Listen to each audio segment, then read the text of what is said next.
Delhi AIIMS का doctor बनना है, इंजीनियरिंग करना है तो फिर आईआईटी से करना है, एनआईटी से भी नहीं करना। ऑफिसर बनना है तो फिर आईएएस ऑफिसर, बिजनेसमैन बनना है तो अगला टारगेट आपका होना चाहिए कौन? मुकेश अंबानी, उसको चैलेंज देना है। तो ये बड़ा, तो आप जब बड़ा काम करने निकलोगे तो आपकी इस चीज से चार लोग फिर प्रयास करेंगे। ऐसे यूपी और बिहार में बहुत सारे गांव हैं जहां से पहला कोई व्यक्ति अधिकारी बना, आज उस गांव में पूरे लोग। आपके गोल से ही जब आप बड़ा टारगेट बना लोगे और आप उस इंस्टीट्यूट पे पहुंच जाओगे, उसकी तैयारी करने लगोगे, तो वहां के लोग भी प्रयास करेंगे। तो आपका बिगड़ कुछ के आपका गांव और आपका शहर बदल जाएगा। तो आपने कौन सा कर्तव्य पूरा कर दिया?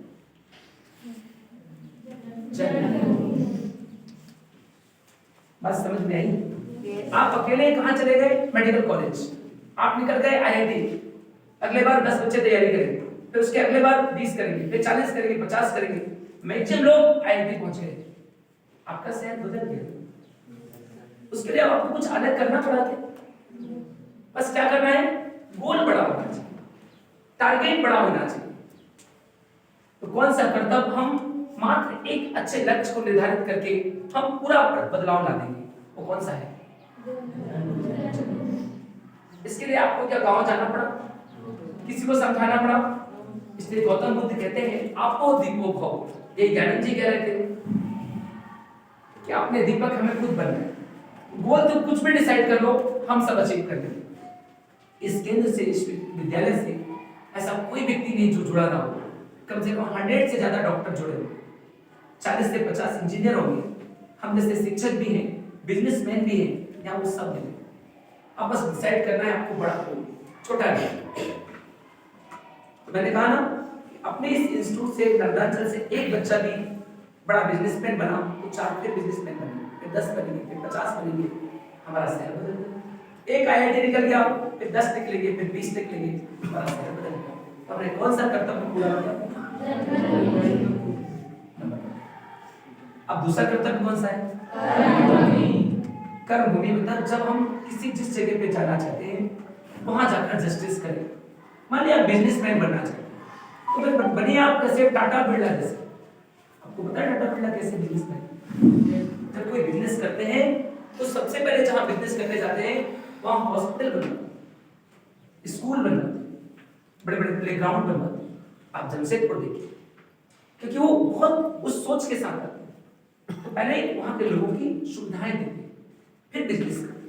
और आज टाटा बिरला का कितना नाम है, जब से हमारा आजादी हुई से। फिर उस लेवल का बिजनेसमैन बनना है कि हम जहां भी जाएं हमारा कर्म ऐसा हो, ऐसा ना हो कि मैं आगे बढ़ता जाऊं, मैं बड़ा बिजनेसमैन बन गया, वो पीछे लोग छूटते चले। लेकिन टाटा लोग गवर्नमेंट जॉब को छोड़कर टाटा बिरला में जॉब करना पसंद करते थे। इतनी अच्छी सैलरी थी, इतनी अच्छी वहां की शिक्षा थी, इतनी वहां का अच्छा स्वास्थ्य का संरक्षण थी। आप सतना निगम वालों से पूछना, जो सीमेंट फैक्ट्री है वहां पर। तो फिर हमें बिजनेसमैन बनना है, ऐसा वो लोग इस बात की चिंता करते थे कि सीमेंट फैक्ट्री में कोई काम कर रहा है तो उसके मुंह में डस्ट जारी होगी, तो जब वो बाहर निकलता था फैक्ट्री से तो उसको गुड़ और 1 गिलास दूध दे देते। इसे गुड़ खाने से उसका डस्ट खत्म हो। इस सोच का बिजनेसमैन है।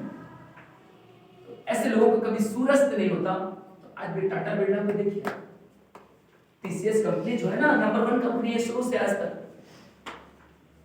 वो रतन टाटा जी का क्या सामान है आपको भी पता है। तो दूसरा हमारा लक्ष्य बड़ा है कि अब जहां भी जाएं हम कुछ करने के उद्देश्य से जाएं। तो आप यदि वहां जाकर लोगों के साथ जस्टिस कर रहे हैं, एक ऑफिसर बनकर, एक डॉक्टर बनकर, तो आपने कौन सा कर्तव्य निभा दिया? आप कौन सा बचा है? एक बताया था मैंने जन्मभूमि के बारे में, कैसे दूर करेंगे? छोटा टारगेट बनाएंगे तो जन्मभूमि का कर्तव्य पूरा नहीं होगा। मान लीजिए मैंने बोला कोई छोटी बड़ी पोस्ट नहीं होती। आज ही कांस्टेबल का रिजल्ट आया है हमारे यहाँ से, मुझे सुबह से अभी तक लगभग 100-150 लोगों के नाम सुन चुका हूँ जो पास हो गए कांस्टेबल। लेकिन कोई भी छोटी बड़ी पोस्ट नहीं होती। लेकिन आपको, क्योंकि अगर अपन 9th और 10th में आपसे मिले हैं तो आपको टारगेट छोटे नहीं मिले, बड़े मिले। हम जब बीएससी कर लेते हैं, एमएससी कर लेते हैं, बीटेक करते हैं, तब हमें लगता है कुछ भी मिल जाए हमारा जीवन सिस्टमेटिक हो जाए। आप तो इस उम्र में जो भी टारगेट बनाओगे वो मिलेगा। और ऐसे नहीं, काफी ऑलमोस्ट लोग आपको बताएंगे कि रास्ता कैसे। तो टारगेट बड़ा बनाएंगे और अगर हम उस टारगेट पे पहुंच गए तो उसको देखकर सब लोग चारों तरफ उसी टारगेट की तरफ प्रयास करेंगे और हमारा गांव, हमारा शहर बदल जाएगा। हमने पूरा किया क्या जरूर। हम जहां चाहेंगे, चाहे वो डॉक्टर बने, चाहे इंजीनियर बने, बिजनेसमैन बने, हमें वहां जाकर लोगों के साथ जस्टिस करें। इतना ये देश हमें देता सब कुछ, हम भी कुछ दे नहीं है। आज हमें इतना अच्छा स्कूल, इतनी अच्छी व्यवस्था, इतना अच्छा लॉ एंड ऑर्डर कौन देता है? देश, समाज। यदि आप बहुत बड़े अधिकारी बन गए और कहां पहुंच गए, अंटार्कटिका और आर्कटिक पहुंच गए, कोई महत्व है आपका वहां? आप चंद्रमा में चले गए, पूरे चंद्रमा के मालिक हैं, किसको बताओगे चंद्रमा का मालिक? कोई इंपॉर्टेंस है क्या? दूसरे पृथ्वी के दूसरे ग्रह में चले गए, वहां बोले मैं यहाँ का पूरा मालिक हूं, किसको बताइए? तो सबसे बड़ी पूंजी है सामाजिक पूंजी। तो जब हम कर्म भूमि की तरफ जाएंगे, जहां भी हमारी पोस्टिंग हो, चाहे टीचर के रूप में हो, चाहे डॉक्टर के रूप में हो, इंजीनियर के रूप में हो, एक बिजनेसमैन के रूप में हो, या एक जनप्रतिनिधि, जो भी हमारी कर्म भूमि होगी वहां न्याय करें, वहां जस्टिस करें। फिर मैंने कहा एक है हमारी कौन? मातृभूमि। तो मैं अपने देश को आगे बढ़ाऊं, तो मातृभूमि की सेवा कैसे कर सकते हैं? अपने देश की संस्कृति को बढ़ाकर, आपस में भाईचारा बढ़ाकर, आपस में मानवता बढ़ाकर, है ना, मोरल वैल्यूज को बढ़ाकर, देश के प्रति लोगों को पॉजिटिव बनाकर, देश की सुरक्षा को प्रोत्साहित करके। ये लंबी लड़ाई है, ये पूरे जीवन करना होता है। आज हम बात करते हैं कि हमारे देश में माननीय मोदी जी लगातार लगे रहे। आज हमारा देश उस स्टेज में आया है, आज हमारा देश सुरक्षित महसूस करता है, आज बेटियां, बच्चियां सुरक्षित महसूस करती है लगातार। तो देश सेवा के लिए, मातृभूमि के लिए पूरा जीवन देना, ये तीन कर्तव्य पहले आपके दिमाग में हो, इसके हिसाब से हम गोल डिसाइड करें कि मेरे ये तीनों उद्देश्य जीवन के पूरे होने के लिए। क्लियर हो गया? अब इसके बाद आता है हमें डिसीजन कैसे लेना। तो डिसीजन लेने के तीन पैरामीटर्स लिखे हैं। नंबर 1 पहला लिखना है इंटरेस्ट। आपका इंटरेस्ट क्या है? नंबर, है ना, कि हमें कोई भी निर्णय लेना है अपने गोल के लिए तो कैसे लेना है? Number 1 interest. अब इंटरेस्ट पे बात करूंगा, इंटरेस्ट हो जाए। नंबर 2, किसी व्यक्ति को बहुत इंटरेस्ट है, ये सब्जेक्ट बहुत अच्छा लगता है, वो पीएचडी भी कर लिया, वो ज्ञानी बन गया, लेकिन अपनी मंजिल पे नहीं। तो दूसरी बहुत इंपॉर्टेंट चीज है प्रॉपर गाइडलाइन। नंबर 1 क्या? इंटरेस्ट। और दूसरा पॉइंट क्या है? Proper guideline. और तीसरा भी बहुत महत्वपूर्ण है, सोर्स ऑफ मटेरियल। तब अपने कोई भी गोल डिसाइड करेंगे तो कैसे डिसाइड करेंगे? हम पहले पार्ट लिखेंगे मेरा इंटरेस्ट किसमें है। तो नंबर 1 पॉइंट क्या होगा हमारा? इंटरेस्ट। नंबर 2 पॉइंट्स क्या होगा? Proper guideline. और नंबर 3 क्या होगा? Source of material. इन तीनों का जब कोऑर्डिनेशन होगा ना, तब हम अपनी मंजिल पे पहुंच पाएंगे। अगर आप मेरे से पूछो कि सर आप इतने सालों से पढ़ा रहे हो, आप आईएएस में क्यों फेल हो गए? आपने इंटरव्यू दिए चारों, आप फेल क्यों हो? तो इंटरेस्ट तो था मेरे पास, ठीक था, हार्डवर्क करता था मैं, ठीक था, मेहनत करता था। मैं उसके बारे में कोई चर्चा नहीं करूंगा, मेहनत करते थे। अगर मैं अभी बच्चों को 12-15 घंटे पढ़ाता हूँ तो खुद के लिए भी मेहनत की होती। लेकिन दो चीजें बहुत कमजोर थी मेरी। प्रॉपर गाइडलाइन, बहुत ही एक जिस तरह से गाइडलाइन चाहिए थी वो गाइडलाइन नहीं मिली। तो पता चला मैं हिस्ट्री पढ़ रहा हूँ, हिस्ट्री में 10 किताबें पढ़ रहा हूँ, क्योंकि किसी ने मुझे बता दिया होगा कि एक ही किताब को 10 बार पढ़ो, 10 किताब मत पढ़ो। तीसरा, सोर्स ऑफ मटेरियल, कुछ भी पढ़ रहे हैं, कहीं से भी उठा के पढ़ रहे हैं, पता चला 4 घंटे न्यूज़पेपर ही पढ़ रहे हैं। तो हार्डवर्क तो था, इंटरेस्ट तो था, लेकिन क्या नहीं था? Proper guideline. क्या नहीं था? एक सही सोर्स ऑफ। तो मैं अपना गोल डिसाइड करते समय 3 चीजों का ध्यान। Number 1 interest, number 2 proper guideline, और नंबर 3 सोर्स ऑफ मटेरियल। अब आते हैं इंटरेस्ट। क्या होता है इंटरेस्ट? बताएं, कौन बताएगा? क्या होता है इंटरेस्ट? क्या समझते हैं आप लोग? इंटरेस्ट क्या होता है? किसी अधिकारी को गाड़ी में देख लिया, वही बनना है ऐसा? किसी डॉक्टर का बड़ा हॉस्पिटल देखा, यही बनना है, ये इंटरेस्ट क्या है? रुचि, इसको हिंदी में रुचि बोलते हैं। क्या है बताएं? कोई भी बता सकता है इसको?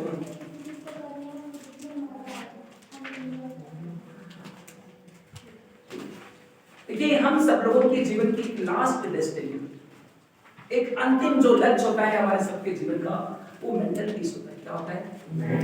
कोई भी किसी भी फील्ड में जॉब कर रहा है, किसी भी फील्ड में हार्ड वर्क कर रहा है, उसका एक अंतिम लक्ष्य होता है एक मानसिक खुशी, मेंटल पीस।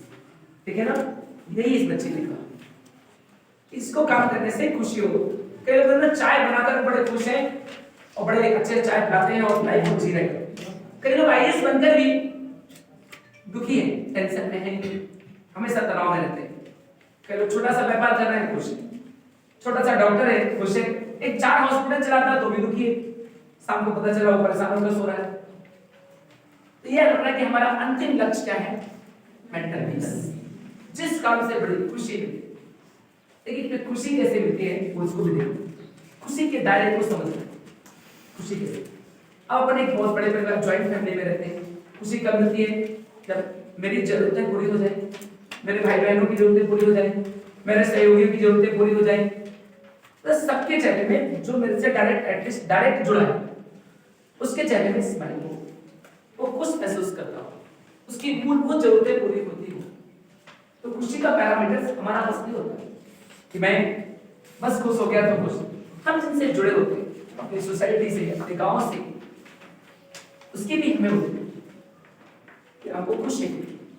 अब मैं बताता हूं, क्योंकि आप छोटे बच्चे हैं, आज जो चीज बता रहा हूं उसको बहुत ध्यान से सुनिएगा। अगर आप सुनेंगे तो आपको समझ में आएगा, शिक्षक भी बैठे हैं वो भी जरूर सुनेगा। हमने कभी भी अपना लाइफ साइकिल नहीं समझा, जीवन चक्र क्या। हम लोग यहाँ क्यों चले आते हैं, क्या रीजन है, सब कुछ समझ में नहीं आता। जिस उम्र में आप है ना, 13, 14, 15, 16 साल के बच्चे, इस उम्र में हमें 60 साल की उम्र की बातें पता नहीं होती, 40 साल में हमें क्या चाहिए पता नहीं, 35 साल। इसी को मैं बोलता हूँ लाइफ साइकिल।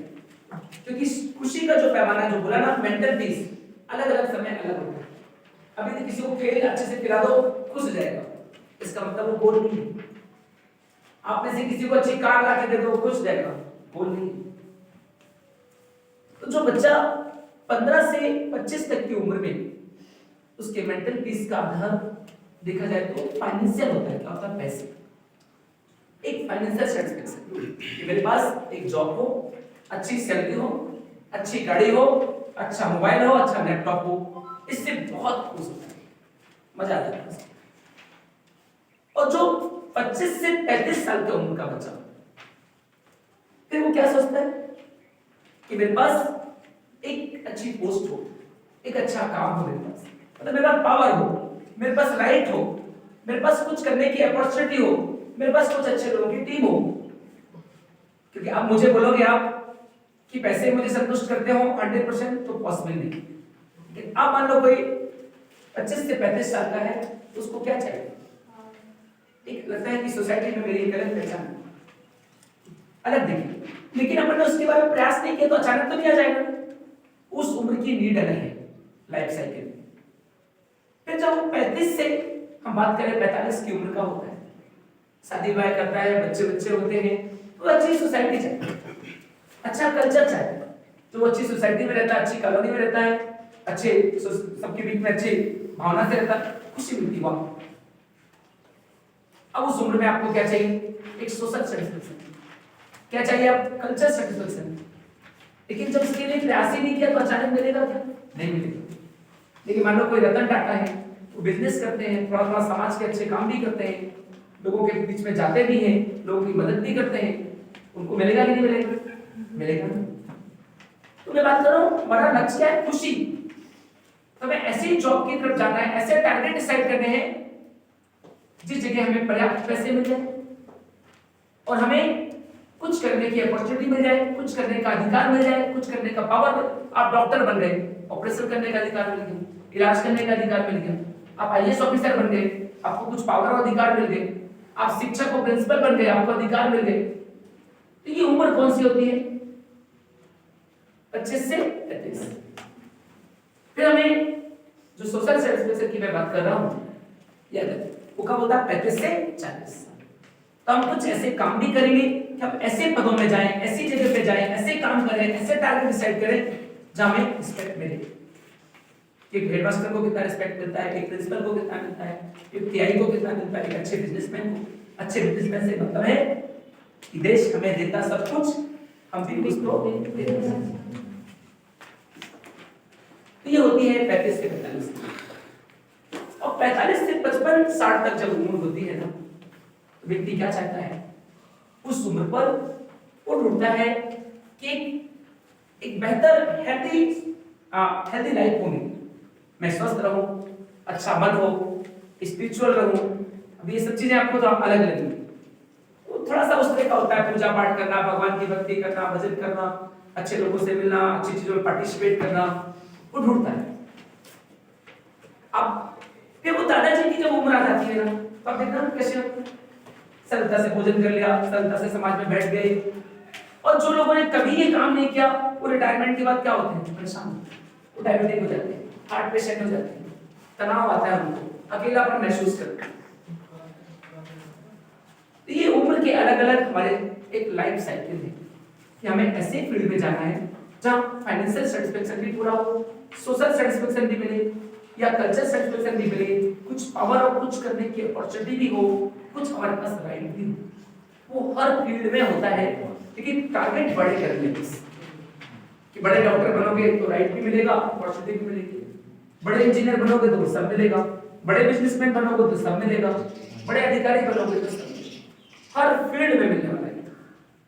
आज देखिए ना, एक मिलिंडा फाउंडेशन, उसने एड्स की बीमारी के लिए 100 करोड़ रुपए दिए। ग्रुप है बिजनेसमैन, बिल गेट्स का ग्रुप है, उन्होंने दिया। अजीम प्रेम जी को देखिए, उनको देखिए, नारायण साहब को देखिए, उन्होंने कितना सारा फंड देते हैं समाज सेवा के लिए। अभी कितना ब्रह्मोस वालों ने, उसने डीआरडीओ वालों ने सैनिक स्कूल जो बन रहा है भिंड में 100 करोड़ रुपए दिए उनको। तो कुल मिलाकर बिजनेस काम भी इतना बड़ा करो कि हम समाज के लिए कुछ कर सकें, मैं कहना ही चाहिए। तो गोल डिसाइड करने में पहला पॉइंट क्या था हमारा, इंटरेस्ट। इंटरेस्ट का मतलब हमारा इंटरेस्ट क्या है, सभी का कॉमन इंटरेस्ट क्या है, हम सबका कॉमन इंटरेस्ट क्या है, मेंटल पीस। तो हमें गोल वो डिसाइड करना है जिसमें हमें क्या मिले, लेकिन ये पीस उम्र के हिसाब से बदलती है, कभी पैसे संतुष्ट करते हैं, कभी समाज संतुष्ट करता है। तो हमें ऐसा कुछ गोल डिसाइड करना है जहां हमें वो सब कुछ मिले। आज देखना बहुत सारे लोग आईएएस साइंटिस्ट क्यों बनने लगते हैं, आज देखा बहुत सारे एमबीबीएस करने के बाद आईएएस साइंटिस्ट में क्यों आते हैं, उन्होंने देखा यहाँ सब पैसा भी है, यहाँ सोसाइटी में रिस्पेक्ट भी है, यहाँ पावर भी है, यहाँ अपॉर्चुनिटी भी है। अब आपको लगता है डॉक्टर को क्यों नहीं मिलता, डॉक्टर उस भावना से काम नहीं करता। हमारे जौनपुर में एक डॉक्टर है, डॉक्टर डाबर, आज उनकी मालूम है फीस है 10 रुपए। हम लोग उनके बस पैर पढ़ने जाते हैं, जब मिलने जाते हैं बस पैर पढ़ने, वो रिस्पेक्ट बनाए। और उनका ही बेटा है, पता चला उसकी फीस 1000 रुपए, कोई मिलता होगा तो उन्होंने क्या, जन्मभूमि कर्मभूमि और मातृभूमि को भी समझा। ऐसे टीचर नहीं मिलेंगे आपको, तो किसी आईएएस से भी ज्यादा पावरफुल टीचर मिल जाएंगे आपको, अगर उन्होंने बच्चों के साथ अच्छा किया, समाज के साथ अच्छा किया। तो हर पद में पावर भी है, रिस्पेक्ट भी है, अपॉर्चुनिटी भी है, लेकिन गोल फिर वैसा ही हो, वैसा ही मन और विचार होना चाहिए। क्योंकि बस याद रखना कि हम सबका, पूरे हिंदुस्तानी क्या, पूरे यूनिवर्स में रहने वाले लोगों का एक ही कॉमन लक्ष्य है, क्या, तो हमारा इंटरेस्ट कॉमन है क्या, क्यों मेहनत कर रहे हैं, क्यों हार्ड वर्क कर रहे हैं, क्यों पढ़ रहे हैं, खुशी क्यों। लेकिन खुशी का तरीका है, मुझे भी खुश रहना है, मेरी फैमिली को भी, मेरे समाज को भी, मेरे शहर को भी। अगर हमारे देश में कोई आक्रमण कर देगा तो क्या हम खुश महसूस करेंगे, तो हमें देश का टैक्स नहीं देना है, देश के बारे में, हमें मातृभूमि के बारे में सोचना है, मेंटल पीस को समझना है। आगे दूसरा पॉइंट था हमारा क्या, प्रॉपर गाइडलाइन। मैं आपको गाइडलाइन के बारे में बता दूं, आज आपको मैं बिल्कुल यूनिवर्सल गाइडलाइन बताता हूं। दुनिया का कोई भी एग्जाम निकालना, दुनिया का मतलब पूरे यूनिवर्स की बात कर रहा हूं, कोई भी एग्जाम निकालना है, उसके 3 फार्मूले। नंबर 1, कोई भी एग्जाम फाइट करना आपको, चाहे नीट निकालना हो, या आपको आईआईटी निकालना हो, चाहे आईएएस निकालना हो, या बिजनेस फील्ड का कोई भी एग्जाम निकालना हो, तीन ही चीजें, इवन बिजनेसमैन बनना हो तो तीन ही चीजें। नंबर 1 उस चीज के सिलेबस को उठाइए, क्या उठाना है सिलेबस। नंबर 2 उससे भी इंपॉर्टेंट प्रीवियस पेपर उठाइए, क्या उठाइए प्रीवियस पेपर, पुराने पेपर उठाइए। और नंबर 3 उससे जुड़ा हुआ करंट इवेंट्स उठाइए। यदि आपको नीट का एग्जाम निकालना है, अब बस किताबें, आपको इंटरेस्ट है मुझे डॉक्टर बनना है, अब खूब सारी किताबें पढ़ते रहेंगे, कोई गारंटी नहीं आप बनेंगे। लेकिन आपने देखा प्रीवियस पेपर से इस टॉपिक से इस तरह का क्वेश्चन आता है। आपने 10th का एग्जाम दिया ना अभी, अब लास्ट में क्या करते हैं 10th में, ये आया था, ये नहीं आया था, ये आया था, ये नहीं आया था। यदि कोई व्यक्ति 10 इयर्स के पेपर अच्छे से सॉल्व कर ले तो 90% पेपर वहीं से आएगा, किससे बाहर से आएगा। हम लोगों ने भी 10th दिया है कि यदि वो व्यक्ति 10 सालों के पेपर को उठाए और उसके बढ़िया मॉडल आंसर बना ले तो टॉपर बन सकता है साहब। मैं तो आईएएस की बात कर रहा हूँ, आईएएस पीएससी पढ़ाता हूँ। सबसे पहले क्या उठाना है सिलेबस। जो 100% सिलेबस को पढ़ेगा उसको थोड़ा चुनौती का सामना करना। हम सिलेबस को 2/3 करना चाहते हैं या सिलेबस को 50% बनाना चाहते हैं, उसके लिए कौन सी चीज हमें मदद करेगी, प्रीवियस पेपर। हमें पता चलेगा कि कहां से बड़ा क्वेश्चन आता है, कहां से लॉन्ग क्वेश्चन, कहां से ऑब्जेक्टिव आता है, कहां से कंसेप्चुअल आता है। उसे आपका याद रखना आज से सबसे बड़ा गुरु है। कोई भी एग्जाम निकालना है दुनिया में वो कौन सा है, प्रीवियस पेपर। पुराने पेपर को उठाइए, चाहे आपको अमेरिका का एग्जाम देना हो, चाहे लंदन का देना हो। और तीसरा, जो सिलेबस में नहीं होगा, जो प्रीवियस पेपर में भी नहीं होगा, वो न्यूज़पेपर से पता चले। जैसे कोविड चल रहा है, कोविड पे पूछा जा सकता है, ये सिलेबस में नहीं था, पता चला मैंने 370 की धारा को खत्म कर दिया, पूछा जाएगा। यूक्रेन में आक्रमण कर दिया, नई बात है, पूछी जाएगी। तो तीसरा गुरु कौन है हमारा, न्यूज़पेपर या मैगजीन। आप इंजीनियरिंग करना है, आप आईआईटी के पेपर निकालिए 10 सालों के और उसके अकॉर्डिंग चलिए, आप 1 साल में पास हो। आपको नीट एग्जाम निकालना है, आप प्रीवियस क्वेश्चन उठाइए, आप किताब बाद में, आपका हर एग्जाम। मैंने बताया ना आज रिजल्ट आया है, लगभग मुझे लगता है 200 के आसपास बच्चे पास होंगे हमारे विद्यालय से। कांस्टेबल का रिजल्ट है 200 बता रहा हूँ, पटवारी पे ही इससे ज्यादा पास हुए थे। उसका रीजन क्या है, उनको क्या बताते हैं बार बार, जो आपको बता रहे हैं। दुनिया का कोई भी एग्जाम निकालना है, सिलेबस उठाइए, फिर क्या उठाइए प्रीवियस पेपर। चाहे आपको डॉक्टर बनना है, चाहे इंजीनियर बनना है, चाहे अच्छे लॉयर बनना है, चाहे वो कोई कॉमर्शियल एग्जाम हो। तो दुनिया का सबसे अच्छा गाइडलाइन कौन है, 3 गाइडलाइन।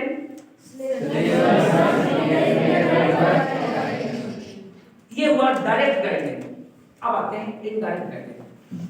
इनडायरेक्ट में हम लोग आते हैं वो शिक्षक जो आपको मोटिवेट करे, वो शिक्षक जो आपका एनलाइटमेंट करते हैं, वो शिक्षक जो आपकी काउंसलिंग करते हैं, वो शिक्षक जो आपको छोटी छोटी टेक्नोलॉजी सिखाते हैं, पढ़ने का टेक्निक सिखाते हैं।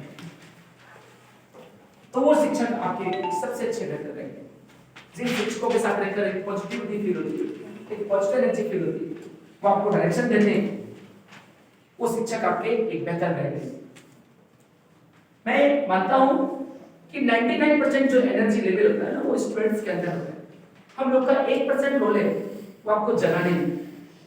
भगवान राम को ऋषि वशिष्ठ ने ऐसा क्या पढ़ा दिया कि उन्हें एमबीए पढ़ा दिया, एमसीए पढ़ा दिया? नहीं। द्रोणाचार्य ने क्या अर्जुन को पढ़ा दिया? कुछ उनको जगाया है। हमने क्या किया है? जगाया है। ऐसा जगा दिया कि हर काम कर सकते थे। तो बस शिक्षक की जो भूमिका है वो आपके एनलाइटमेंट की है, आपको जगाने की। तो आपको जो मोटिवेट करता है, जो आपकी काउंसलिंग करता है, जो आपको डायरेक्शन देता है, जो आपके रास्ते सरल बनाता है, समझ जाना वो आपका सबसे बेहतर है। वो आपका गुरु, शिक्षक नहीं है, वो गुरु है। शिक्षक को गुरु में अंतर है। तो आप ऐसे वो माता पिता भी हो सकते हैं, आपके भैया लोग भी हो सकते हैं, वो आपकी बड़ी दीदी भी हो सकती है, कोई भी। नेपोलियन तो कहता है, नेपोलियन की कोई मुझे एक माँ दे दे, मैं उसे एक राष्ट्र दे दूंगा। उसको जगाने वाला कौन था? माँ। सर बता रहे थे एल्वा एडिशन की बात। एल्वा एडिशन को भी इतना महान बनाने वाली कौन थी? माँ। बहुत सारे ऐसे उदाहरण हैं। तो दूसरा जो आपको आपका एक बेहतर गाइडलाइन है वो क्या है? वो शिक्षक जो आपको जिनका आपसे कोई बहुत व्यक्तिगत स्वार्थ नहीं, भेदभाव नहीं करते, किसी प्रकार की आप लोगों के बीच में डिस्क्रिमिनेशन की बात नहीं करते। तो ऐसे शिक्षक समझ जाना वो आपके गुरु हैं। अब जितने भी लोग सक्सेस हुए हैं, आप चंद्रगुप्त मौर्य को पढ़िए तो उनकी सफलता के पीछे थे कौन? आध्यात्मिक गुरु भद्रबाहु और राजनीतिक को प्रशासनिक गुरु चाणक्य। शिवाजी को पढ़िए, उनकी गुरु है मां जीजाबाई, समर्थ रामदास और दादा पूर्णदेव। अब पढ़िए उनको। गांधी जी के गुरु गोपाल कृष्ण गोखले के गुरु महादेव गोविंद रानडे। तो गुरु मतलब जो आपके अंदर ऊर्जा भर दे, आपको जगह दे, आपको कभी निराश ना होने दे। ऐसे शिक्षकों से जुड़ना है, ऐसे विद्यालय से जुड़ो।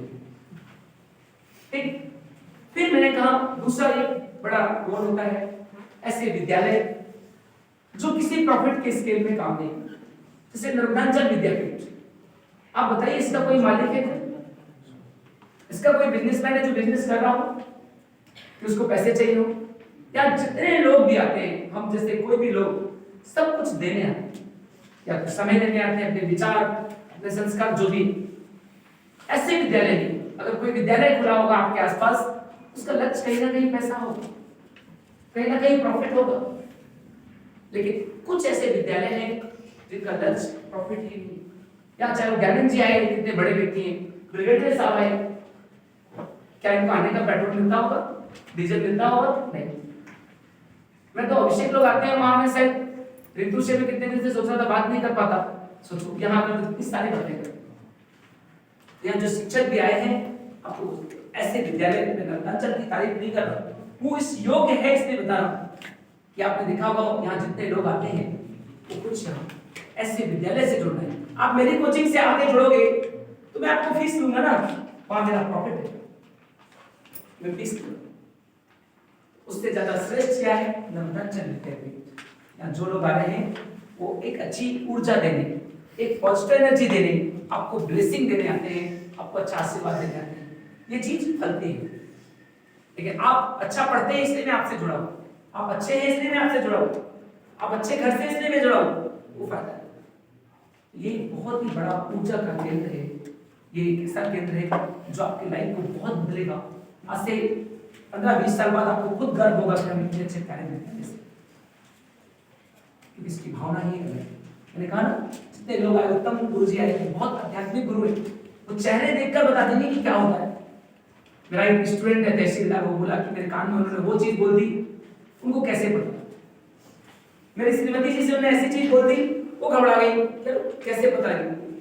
ऐसे बड़े आध्यात्मिक संत भी हैं और आपके विद्यालय से तो बोल के गए कि आपके विद्यालय के बच्चों का भविष्य तो होगा। तो कहने का तात्पर्य समझे कि एक ऐसी मोटिवेशन का आधार भी वो होता है तो अच्छा विद्यालय हो, इसका प्रॉफिट उद्देश्य ना हो और वहां जरूरतमंद बच्चे। आज हम किसी भी स्कूल में जाएंगे, क्या 50-60 बच्चे फ्री पढ़ने वाले मिलेंगे क्यों?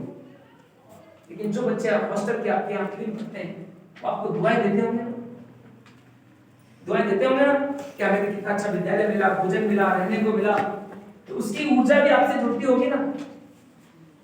ऐसी चीजों से भी जुड़ते हैं। यहाँ पढ़ाने आए जैसे ऋतु है, अमन है, ये सब बड़े बड़े शिक्षक पढ़ाने आए, तो जबलपुर में भी इनको बहुत अच्छी सैलरी मिल सकती है, या तो वो सैलरी भी नहीं मिलती इनको, खर्च भी पूरा नहीं निकलता, फिर क्यों?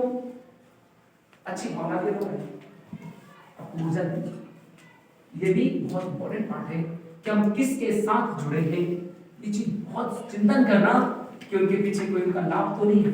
अगर जिसका दूर लाभ है ना, वो संस्था की पॉजिटिव एनर्जी नहीं मिली, ब्लेसिंग नहीं मिली, पावर ऑफ एनर्जी नहीं मिली, एक वो भी आपको। तीसरा हमारा पॉइंट था क्या? गाइडेंस की बात, सोर्स ऑफ गाइडेंस। आज मैं आपको सोर्स ऑफ गाइडेंस के बारे में बताता हूं। पिछले बार अंशुल गुप्ता जी को बुलाया था। अंशुल गुप्ता जी पहले वो आईपीएस ऑफिसर थे, फिर वो आईएएस बने। उमरिया पोस्टिंग से कभी भी अंशुल गुप्ता वहां के चले गए, तो आईपीएस फिर आईएएस बने। उन्हें भी वही मेरी बात को रिपीट किया था। एक बात मैं बहुत क्लियर मेरे माइंड पर है, जो मैं सब बच्चों को कहता हूं, एक बुक को मैक्सिमम टाइम पढ़ना और मैक्सिमम बुक नहीं पढ़नी। तब तक मैक्सिमम बुक नहीं पढ़नी जब तक कोई रिसर्च ना करना। रिसर्च करना है तो बहुत सारी किताबें पढ़नी है। लेकिन रूपा मिश्रा एक बार आईएएस टॉपर हुई, उन्होंने भी यही बोला एक बुक को 10 बार पढ़ना है, 10 बुक। तो सोर्स ऑफ मटेरियल समझ जाना, मैं बोलने लगा हूं। एक बुक जो पढ़ता है किसी भी कॉम्पिटिशन एग्जाम में, अच्छी बुक एक उठाइए और पढ़िए, 100% सिलेक्शन। एक बुक पढ़ने वाले का 100% सिलेक्शन, 2 बुक पढ़ने वाले का 50-50 सिलेक्शन, और 3 बुक पढ़ने वाले को तो डॉक्टर से मिलना चाहिए, तो मेंटली डिस्टर्ब। इस बात को बहुत ध्यान से रखना। आपको एक बुक उठाइए, अच्छी बुक। अब एक अच्छी बुक को हमने पढ़ा मान लीजिए, और उसमें से 60% आया, हमने 60% एग्जाम में कर दिया। मैं आपको बता दूं 40% के लोग आईएएस में जाते हैं, आईआईटी का सिलेक्शन हो जाता 40-50%। हम क्यों पढ़ेंगे? पहले हम एक बुक को 100% पढ़ेंगे, बहुत सारी बुक। तो सोर्स ऑफ मटेरियल क्लियर हो गया। एक बुक को, कोई बच्चा है इसके कभी 99 या 100 मार्क्स आए टेस्ट में, या किसी में पूरे नंबर आए हैं? कोई है क्लास आए हैं? खड़े हो। कितने मार्क्स? तो 100 मार्क्स पूरे आए थे। पूरी मैथ्स की किताब याद थी आपको? पढ़ी थी अच्छे। पूरी किताब याद थी? पूरी? क्योंकि मैंने भी मैथ्स में ठीक नंबर लाए हमेशा, first year second year final में 50 में 50 मिलते थे हमारे, 50 नंबर का पेपर होता। ये वैसे ही पूछोगे ना, पूरी बुक मुझे याद नहीं। अभी आपके 12th में नंबर आएंगे, फिर 10th में आएंगे, पूछना जरा। तो बस टारगेट हमारा क्या? एक बुक 100% सिलेक्शन। चाहे आप नीट दो, चाहे आप आईएएस दो, चाहे आप आईआईटी दो, एक बुक 100% सिलेक्शन। 2 बुक पे 50-50 चांस है, हो भी सकता है, नहीं हो सकता। और 3 बुक वाले को, और 4 बुक वाला तो इस सोसाइटी का आदमी नहीं है, दूसरी सोसाइटी का आदमी। ये किसके लिए फार्मूला है? कॉम्पिटिशन एग्जाम के, ठीक है ना? क्वेश्चन पेपर ज्यादा सॉल्व करेंगे, क्वेश्चन पेपर ज्यादा प्रैक्टिस करेंगे, बहुत सारी किताबों से सॉल्व करना है, ठीक है? एक बुक को 100% बहुत सारी किताबें। लेकिन जब रिसर्च करना है, आपको बहुत बड़ा डॉक्टर बनना है, बहुत बड़ा रिसर्च करना है, तब आपको बहुत सारी बुक पढ़नी है। जब हम रिसर्च करेंगे, पीएचडी करेंगे, तब देखिए कॉम्पिटिशन का फार्मूला बता दिया। और मैं 15 सालों से पढ़ा रहा हूं, इसलिए बता रहा हूं। और 15 साल से 15 घंटे रोज पढ़ाता हूं, कुछ तो आइडिया होगा मुझे, ठीक है? आगे क्लियर फार्मूला समझ में? एक बुक अच्छी ले उठाएंगे, उसको मैं, लेकिन उस किताब को भी पूरा नहीं पढ़ेंगे, उस किताब को भी आधा या 2/3 पढ़ेंगे। वो कौन बताएगा 2/3 क्या इंपॉर्टेंट है? कौन बताएगा कि इसका 2/3 इस किताब का क्या इंपॉर्टेंट है? तो सबसे इंपॉर्टेंट गुरु बताएगा। मैंने क्या? Previous paper. हम क्या देखेंगे? पुराने पेपर, किताब के अंदर का कौन सा टॉपिक आता है, कौन सा नहीं आता, वही पढ़ेंगे पुराने। हम किताब के आधे पार्ट को 100% याद रख सकते हैं, लेकिन पूरी 100% किताब को 50% भी याद नहीं रख सकते। तो उस किताब को 50% या 2/3 कैसे करना है, कौन बताएगा? क्लियर हो गया? अब बताओ कॉमन सेंस सरल है कि कठिन? एक किताब के 50% पार्ट को पढ़ना है, चाहे नीट निकालना हो, चाहे इंजीनियरिंग निकालना हो, चाहे वो क्लेट का एग्जाम निकालना हो, और चाहे वो आईएएस निकालना हो।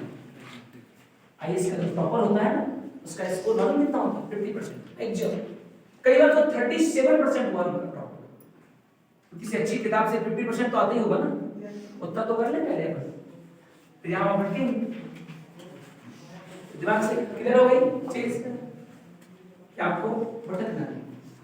ये बात में कभी गुनगुनाना, जब बड़े हो जाना कि कोई व्यक्ति टू द पॉइंट बात करते थे, ऐसे ही जितने लोग बोलते ना मैंने ये एग्जाम दिया, इसमें नहीं निकला, उसमें नहीं निकला, उससे पूछना एक आध तो किताब पूरी याद है ना, कुछ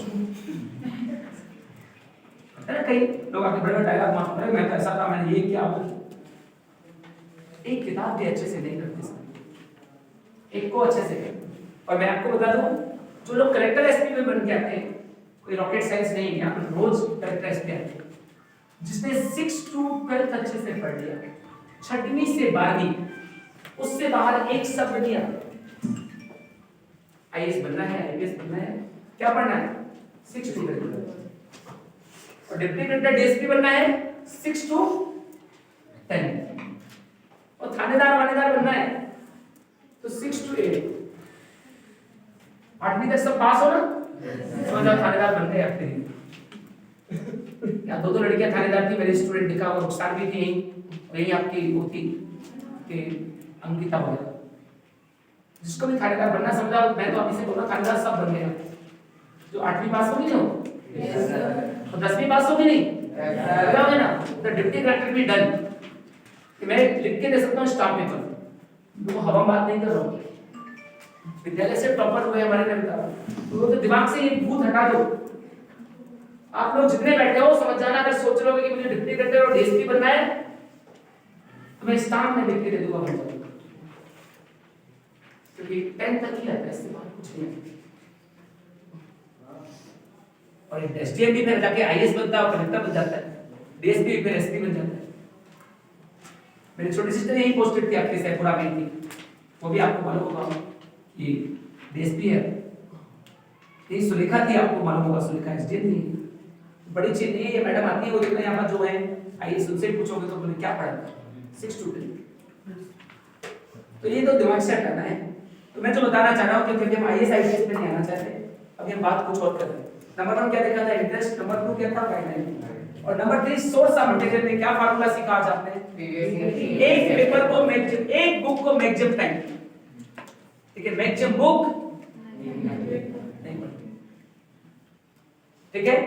एक बुक पढ़ने वाले का 100% सिलेक्शन, 2 बुक पढ़ने वाले का 3 बुक वाले को, 4 बुक वाला सोसाइटी हमारे सोसाइटी का हिस्सा नहीं है। ऐसे एक न्यूज़पेपर को अच्छे से पढ़ना, 10 न्यूज़पेपर नहीं पढ़ना, एक मैगजीन अच्छे से पढ़ना, 10 नहीं पढ़ना, और उस मैगजीन का भी कितना पार्ट पढ़ना है, 50 to 60% पार्ट। वो कौन बताएगा, जो आता है वो पढ़ना, क्योंकि ये दुनिया किसकी है, जो जीता वही सिकंदर, बाकी सब बंदर रह जाएंगे। जीतने के लिए वही पढ़ना है जो बहुत काम। मैं सब इंस्पेक्टर के एग्जाम को बोलता हूँ एसआई एग्जाम, उसको लिखा था एसआई, एसआई को बोलता हूँ एसआई, ऐसे आओ पास होके चले जाओ। 400 से ज्यादा थानेदार है, इसलिए बोलता हूँ एसआई। आप आओ 2 महीने में पढ़ा दूंगा, आप सब पास जाओगे थानेदार, मात्र 2 महीने बोल रहा हूँ। उसका नाम क्या रखा मैंने, एसआई। ये बड़ी चीज नहीं है, क्योंकि मैंने बोला ना, वो हमारे 3 काम बताए मैंने, क्या, जन्मभूमि, बड़ा काम करेंगे कि मेरे सिलेक्शन के बाद पूरे गांव में, पूरे शहर में हल्ला होना चाहिए, मैं भी बनूंगा, मैं भी बनूंगा, मैं भी बनूंगा। जब 50 लोग तैयारी करेंगे, जब 10 साल बाद अपने गांव को लौट के देखोगे तो हर घर में अधिकारी होगा, हर घर में बिजनेसमैन होगा, हर घर में अच्छी पोस्ट होगी। तो मेरा गांव बदल गया, जन्मभूमि का उद्देश्य पूरा हो गया। जहां जाऊंगा अच्छा काम करूंगा, इस देश को हमेशा आगे बढ़ाऊंगा, इस देश की संस्कृति सभ्यता को आगे बढ़ाऊंगा। तो क्लियर हो गया। पास होने के लिए क्या चाहिए, नंबर 1 इंटरेस्ट, नंबर 2 पूछे गौतम सर क्यों फेल हो गए, कुछ बहुत बातें कर रहे हैं, बता देना उनके पास 2 चीज की कमी थी, क्या, प्रॉपर। मैं बताना नहीं चाहता, एक उदाहरण देता हूँ। एक बार छोटा भाई मेरे पास आ गया, मेरा छोटा भाई अनिल, वो मेरे पास आया, और वो मेरे पास आया कि भैया पढ़ते हैं, चलो मैं भी जाऊंगा भैया के पास पढ़ूंगा। वो 6 महीने मेरे पास रहा, कितने महीने, 6 महीने में एक बार भी उसने मुझे सोते नहीं देखा। अब आप सोच सकते हैं कि क्या पढ़ता था, कितना ब्लाइंड था पढ़ने में। वो पागल होकर, डिस्टर्ब होकर वो चला गया कि मैं तो जा रहा भैया के पास, नहीं रह पाऊंगा। पागल जैसे पढ़ते हैं, लेकिन मैं कुछ भी पढ़ रहा हूँ, मतलब इतिहास में ही 10-10 किताबें पढ़ ली, एक ही टॉपिक में 5 किताबें पढ़ ली, सुबह उठे 6 बजे, 12 बजे तक न्यूज़पेपर नहीं पढ़ रहे। तो किस चीज की कमी थी मेरे में, गाइडलाइन। और क्या कमी थी, तीसरी सोर्स ऑफ मटेरियल। इंटरेस्ट था, हार्ड वर्क था, लेकिन फेल हो गए। इसलिए मैं आप ओपनली आपको बताता हूँ, इंटरेस्ट तो अच्छी चीज है, उससे इंपॉर्टेंट क्या है, और तीसरा ये अब क्लियर हो गया कंसेप्ट। अब गोल कैसे बनाने हैं, वो गोल से कोई भी गोल छोटा बड़ा नहीं, लेकिन आप में से कोई भी छोटा गोल नहीं बने, ठीक, छोटा गोल नहीं बने। अब जो लोग थोड़े से कंफ्यूज है कि मैं बायो लूं कि मैथ्स लूं, उसको थोड़ी हिम्मत दिखानी है। हिम्मत ये दिखानी है कि हम भी कोशिश करते हैं, मैथ्स और दोनों सब्जेक्ट के साथ है, दोनों ले सकते हैं, मैथ्स और बायो, वो हिम्मत दिखानी है। जिसको लगता है कि मैं मैथ्स लूं कि बायो लूं, उसको मैथ्स और बायो दोनों लेना। 2 साल पढ़ेंगे ना, तो ये भी सब्जेक्ट का ऑप्शन रहता है, मालूम है आपको कि हम बायो भी ले सकते हैं और अब मान लीजिए हमने दोनों लिया तो हमारा स्टेमिना बढ़ा ना, हमारी क्षमता बढ़ी ना, और 2 साल में डिसाइड हो जाएगा कि मुझे डॉक्टर बनना है, इंजीनियर कैसे डिसाइड हो जाएगा? हिम्मत बड़ी करनी, बहुत बड़ी। मैंने कहा ना, कोई टीचर भी नहीं पढ़ाता, क्या करना उठा के 5 साल के पेपर पढ़ने हैं, 80% आ जाएगा। मैं तो आपको फार्मूला बता दूंगा, लेकिन पढ़ना है, डॉक्टर बनना है तो फिर अच्छे से पढ़ना, इंजीनियर बनना है तो अच्छे से पढ़ना। पास होने का फार्मूला तो मैं दिखा दूंगा आपको, कॉम्पिटिशन निकालने का फार्मूला बता रहा था कि मेडिकल फील्ड में जाना है और मेडिकल फील्ड का एग्जाम निकालना है, बस फार्मूला वही छोड़ देना, ज्ञानी नहीं बनना, हम तो पास। तो जो लोग कंफ्यूज हैं बायो और मैथ्स में, वो दोनों सब्जेक्ट लें और अपन 12th के बाद, अब मान लीजिए 12th के बाद आपने किसी और फील्ड, आपका स्टेमिना बढ़ा ना, मान लीजिए आपने आईएएस दिया, आपका बायो तैयार हो गया ना, मैंने कहा था ना आईएएस बनने में क्या पढ़ना है, 6 to 12 तैयार हो गया।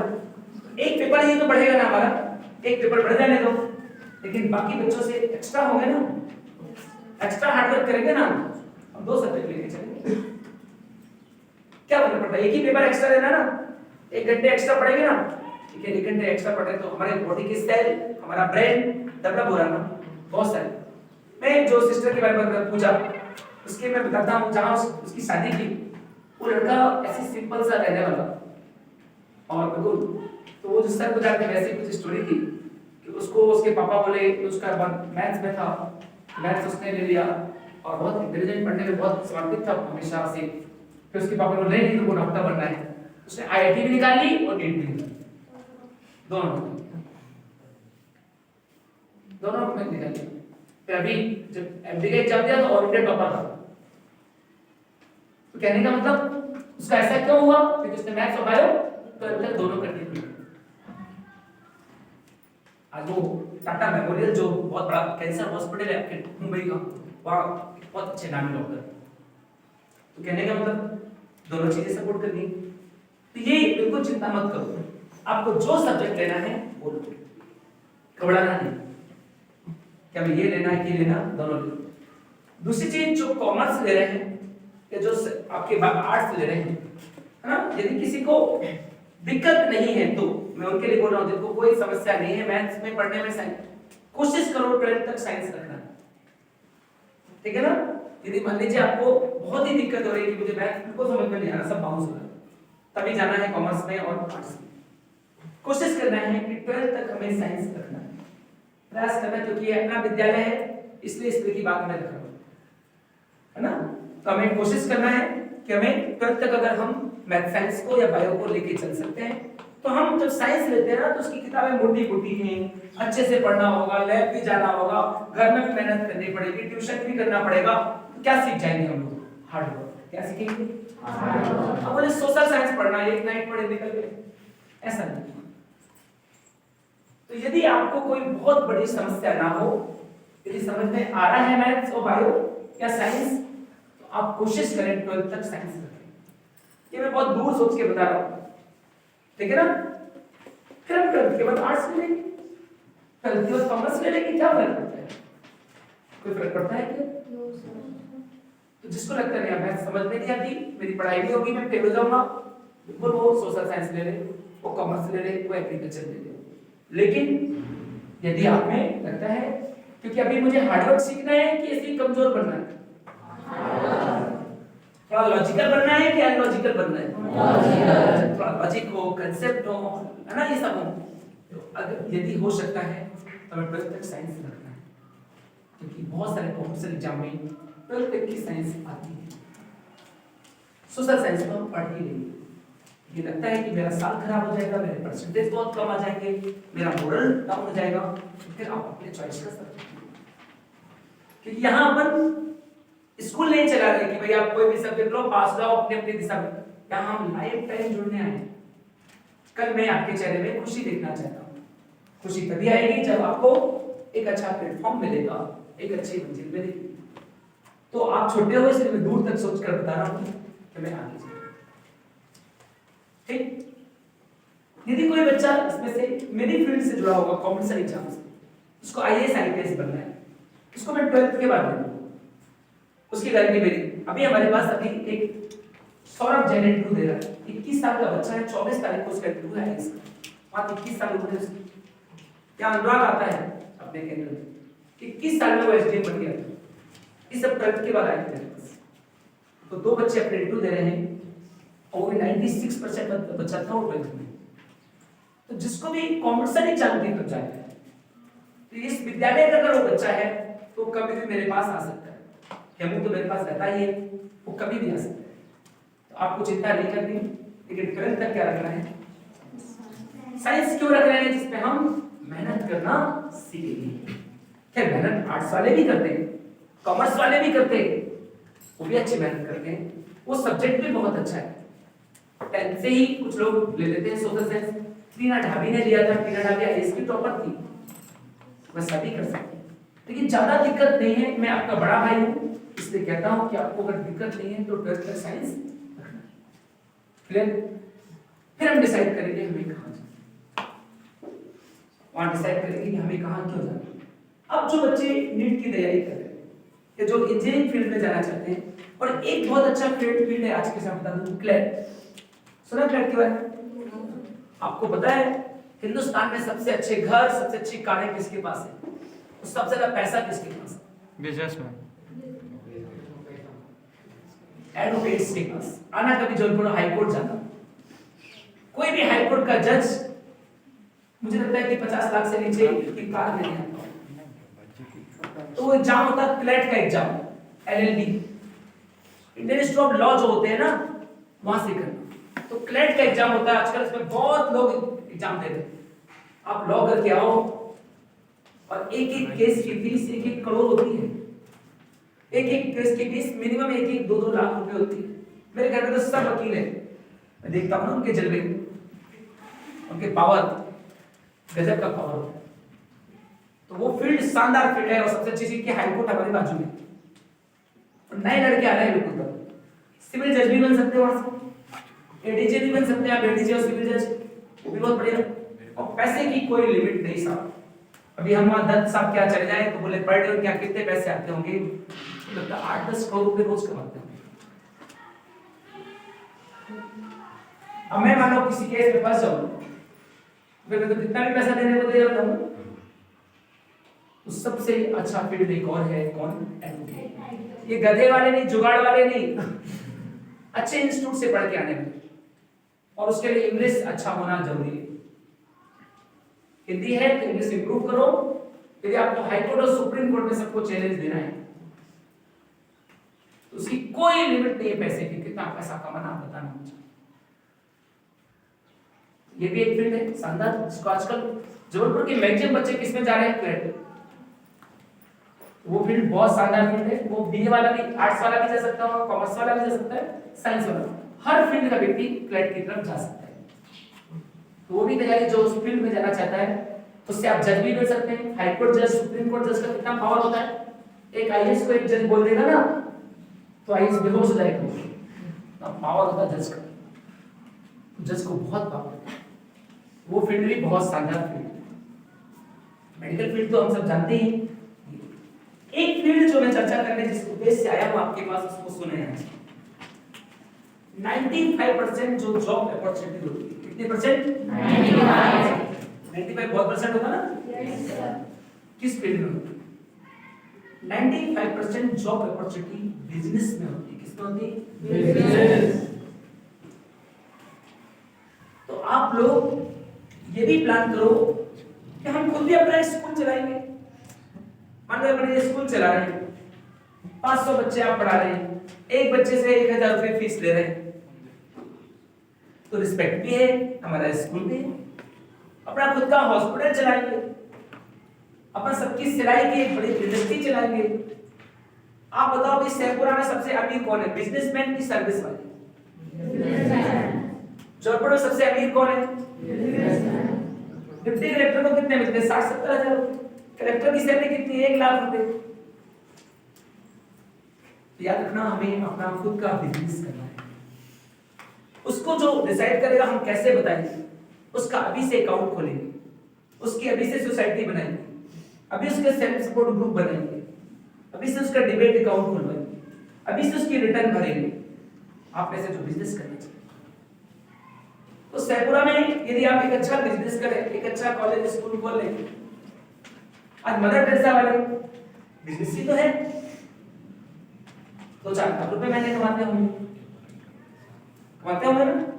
और नवरांचल वाले जितना आता है उतना सैलरी भी नहीं पाते होंगे, पता चला अंतर है। आज क्राइस्ट सेंट फ्रांसिस स्कूलों को देखिए ना, अभी पनागर में एक सेंट फ्रांसिस स्कूल में 100 एकड़ जमीन खरीदी और 1 एकड़ जमीन की कीमत 60 लाख है। पैसा आया तब तो खरीदा ना।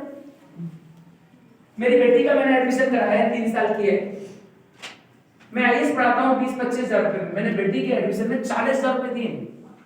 3 साल की बच्ची है, कल ही एडमिशन कराया परसों। देखो अब मान लीजिए 40,000 एक छोटी 3 साल की बच्ची की एडमिशन फीस है और उनके पास 500 बच्चे पढ़ते होंगे, सोचो क्या पैसा हो। मोदी जी की सैलरी इतनी नहीं होगी। आप क्यों नहीं पढ़ाते? हाँ यहीं पे आप भी पढ़ा दीजिए, आपने वहाँ पढ़ा है। ये विद्यालय मेरा ही है, मैं हर बार यहीं आता हूँ। मैं बता रहा हूँ कि आज आपको सभी फील्डों के बारे में बता रहा हूँ कि यदि आपको लगता है कि मैं अपने शहर से बाहर ले जाना चाहता हूँ, मैं आसपास बिजनेस करता हूँ। आज सबसे रिच कौन है? मुकेश अंबानी। अगर मुकेश अंबानी जी बोले कि मुझे मोदी जी के साथ में चाय पीना है तो मोदी जी मना कर सकते हैं? क्योंकि हमारे इस समय बिजनेस में बहुत बड़ा रोल है किसका? वो अपनी वाइफ को अभी 250 करोड़ का एक टापू खरीद के दिया उनके जन्मदिन। कितने में? 250 करोड़ का एक टापू, समुद्र के अंदर का टापू खरीद के दिया जन्मदिन की गिफ्ट। हम खिलौना नहीं दे पा रहे। पिछले जन्मदिन में उन्हें अपनी श्रीमती जी को लगभग इतने ही 250 करोड़ का एक जहाज खरीद के दिया था पानी वाला। कौन है? मुकेश अंबानी। तो आज याद रखना, बिजनेस भी एक अच्छी चीज है। यदि आपको और आपको लगता होगा बिजनेस के लिए बहुत पैसा चाहिए, ये गलतफहमी दिमाग से हटा।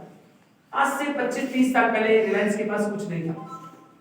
सुब्रतो राय सहारा वाले 2000 रुपए से बिजनेस चालू किया था, आज उनके पास कम से 2000 करोड़ की प्रॉपर्टी होगी। बिरला ने जब अपना उत्तर प्रदेश का रेणुकूट प्लांट खोला था तो अपने घर के बर्तन तक गिरवी रख दिए थे। आजकल सरकारें उनको बहुत पैसा देती है बिजनेस करने। तो बिजनेस करने के लिए ये सोचो कि लाखों रुपए चाहिए, गलत है। आपको पता है ना, जो माइक्रोसॉफ्ट चलाता है बिल गेट्स, वो सिंपल सा एक इंजीनियर था, इसके बाद 500 रुपए भी नहीं रहे होंगे। आज वो 100 करोड़ रुपए दान देते हैं। आप बताइए, इंफोसिस चलाने वाले जो नारायण मूर्ति है, 20,000 रुपए से इंफोसिस चालू किया था, 20,000 रुपए से। जेट एयरवेज के मालिक नरेश गोयल साहब ने 10,000 से जेट एयरवेज चालू किया, आज 100 से ज्यादा विमान हो गए। तो ये हम ये भी सिखाएंगे आपको कि बिजनेस कैसे शुरू करना है, कैसे बनाना है, गवर्नमेंट की स्कीमों का लाभ कैसे उठाना है। एक याद रखना, आप लोग सब लोग सोचें और बच्चियां सोचें, मुझे बड़ा खुशी होगी कि मैं खुद का बिजनेस करूंगा, खुद का स्कूल खोलूंगा, खुद का कॉलेज खोलूंगा, खुद की बहुत बड़ा बिजनेस होगा। अभी ज्ञानंद जी आए ना, ज्ञानंद जी जो बैठे थे कम से कम 50 देशों में घूम चुके। कितने देशों में? अब वो बिजनेस करते हैं। मैं जितना साल भर में कमाता होऊंगा ना, उतना वो 1 महीने में कमाते हैं। जौनपुर में आकर उन्हें एक सॉफ्टवेयर इंडस्ट्री डाली है, कम से कम साल में 2, 4, 5, 10 करोड़ कमाते हैं। सोचो, और 100 लोगों को रोजगार भी देते हैं। बिजनेस भी एक अच्छी, जरूरी नहीं कि हम सरकारी नौकरी करें, लेकिन अभी नौकरी कर रहे हैं वो भी अच्छी चीज है। लेकिन पता चला हम सर्विस कर रहे हैं। मेरी श्रीमती जी वो एसडीएम है, उनकी सैलरी सुनो कितनी है? 70,000। हमारे एक टीचर को मिलते हैं 70,000। लेकिन उस पद को हम पैसे से तुलना नहीं कर सकते, क्योंकि पद भी पावरफुल होता है, रिस्पेक्ट होती है, उनको बहुत कुछ करने का अवसर मिलता है, उनको उससे मेंटल पीस मिलता है। लेकिन हम पैसे से तुलना करें, उससे ज्यादा हमारे टीचरों को सैलरी मिलती है। बात समझ रहे हैं ना? आपको ये भी सोचना है कि मैं खुद का भी बिजनेस करूंगा और कुछ लोगों को काम दूंगा। अभी आपके पास मौका है हर फील्ड को सोचने का, चिंतन करने का, चर्चा करने का। इसलिए मेरी फील्ड से जुड़ोगे तो मैं तो आपको करूंगा ही, आईएएस आईपीएस बनना, उसके लिए मैं प्रयास करूंगा। अभी यहाँ जो आईएएस मैडम है वो सोच रहे हैं कि मुझे 50 लाख का घर खरीदना, खरीद सकती है? नहीं। बिजनेस मुकेश अंबानी सोच रहे हैं कि मुझे 100 करोड़ का एक घर खरीदना है। अभी खरीदिए। तो आपको ये फील्ड भी अपना अपना खुद का बिजनेस भी प्लान करना है। खेती भी अच्छा काम है, किसी के पास अच्छी खेती है तो खेती में गेहूं चावल नहीं लगाएंगे, अपन सब्जियां लगाएंगे, अपन अदरक लगाएंगे, अपन लहसुन लगाएंगे, अपन शिमला मिर्च लगाएंगे। गारंटी का एक दोस्त है, साल में 1 करोड़ की शिमला मिर्च बेचता है, शिमला मिर्च बेचता है, इतनी महंगी। वो कंपनी अपनी छोड़कर आ गया है, वही जमीन लिया थी 40 एकड़ तो उसने लीज में दिया सिक्किम में, और शिमला मिर्च कर रहा है, बस कुछ नहीं करता। तो शिमला मिर्च की तो चाइनीज खा नहीं पाते लोग, वो बिकती है सब। एक ये भी बहुत शानदार तरीका है खेती बाड़ी।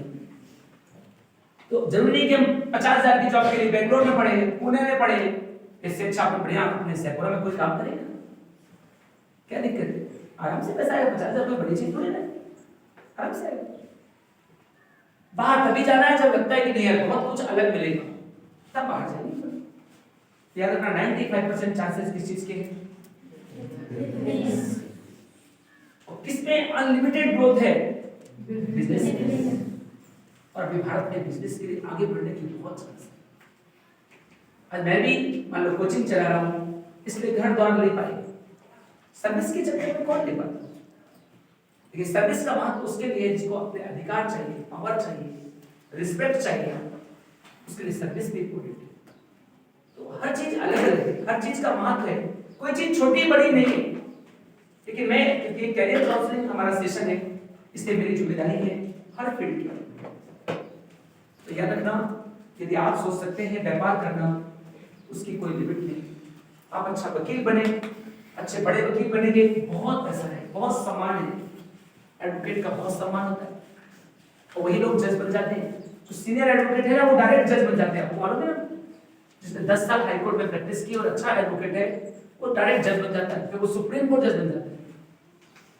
वहां ऐसे बनते हैं, वरना आप डायरेक्ट एलएलबी कर लिया, आप एग्जाम दो, सिविल जज बन जाओ, 22-23 साल की उम्र में आप सिविल जज बन गए। वो भी एक फील्ड अच्छा है, जो कॉमर्स ले रहा है, बीए कर रहा है, और वरना देश का सबसे अच्छी पोस्ट तो आईएएस आईपीएस है, और वहां आपको जाना है। बिल्कुल मैं आपको इसके लिए हर एक तरह की सहायता आपको करने को तैयार हूं। लेकिन आज मेरा उद्देश्य था हर फील्ड के बारे में बताना, कि अगर जिसको बहुत सारा पैसा चाहिए, पैसा ही जिसकी ज्यादा संतुष्टि है, पैसा ही जिसको ज्यादा खुशी देता है, पैसा ही जिसको ज्यादा मेंटल पीस देता है, वो बिजनेस करेगा या फिर वो लॉयर बनेगा। लेकिन जिसको पैसे कम चाहिए, रिस्पेक्ट ज्यादा चाहिए, पावर ज्यादा चाहिए, वो आईएएस आईपीएस बने। जिसको हमने देखा समाज को बदलना है अच्छे से, वो एजुकेशन में आए, टीचर बने, किसी की हेल्थ की सेवा करनी है, किसी का इलाज करना है, वो डॉक्टर बने। तो सब चीज बराबर है, कोई छोटी बड़ी नहीं है, आपको देखना है। अब आपने पैसे की उम्मीद की और कलेक्टर बन गए, और आपने पैसे की खूब उम्मीद की कि मुझे पैसा खूब चाहिए और कलेक्टर बन गए, तो आप आगे क्या करोगे? करप्शन, घोटाले करोगे, क्योंकि आपकी जरूरत क्या थी? पैसा। अरे पैसे जरूरत थी तो आपको बिजनेसमैन बनना था, पैसे जरूरत थी तो आपको अच्छे लॉयर बनना था। लेकिन आपको कलेक्टर बने हैं या एक अच्छे टीचर बने हैं, एक अच्छे डॉक्टर बने हैं, यहाँ पैसे लिमिटेड मिलेंगे लेकिन सम्मान अनलिमिटेड मिलेगा, सम्मान बहुत मिलेगा।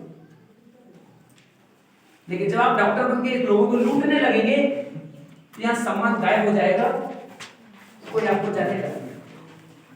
जो जितने सारे डॉक्टर हैं, मुश्किल से लोग डॉक्टरों को जानते हैं, लेकिन जो अच्छे डॉक्टर हैं उनको लोग नामों में गिन लेते हैं।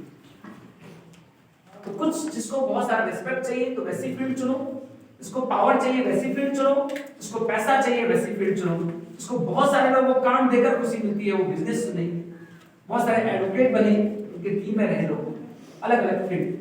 लेकिन पास कैसे होना है? इंटरेस्ट, प्रॉपर गाइडलाइन और प्रॉपर सोर्स ऑफ मटेरियल, ये होना बहुत जरूरी है।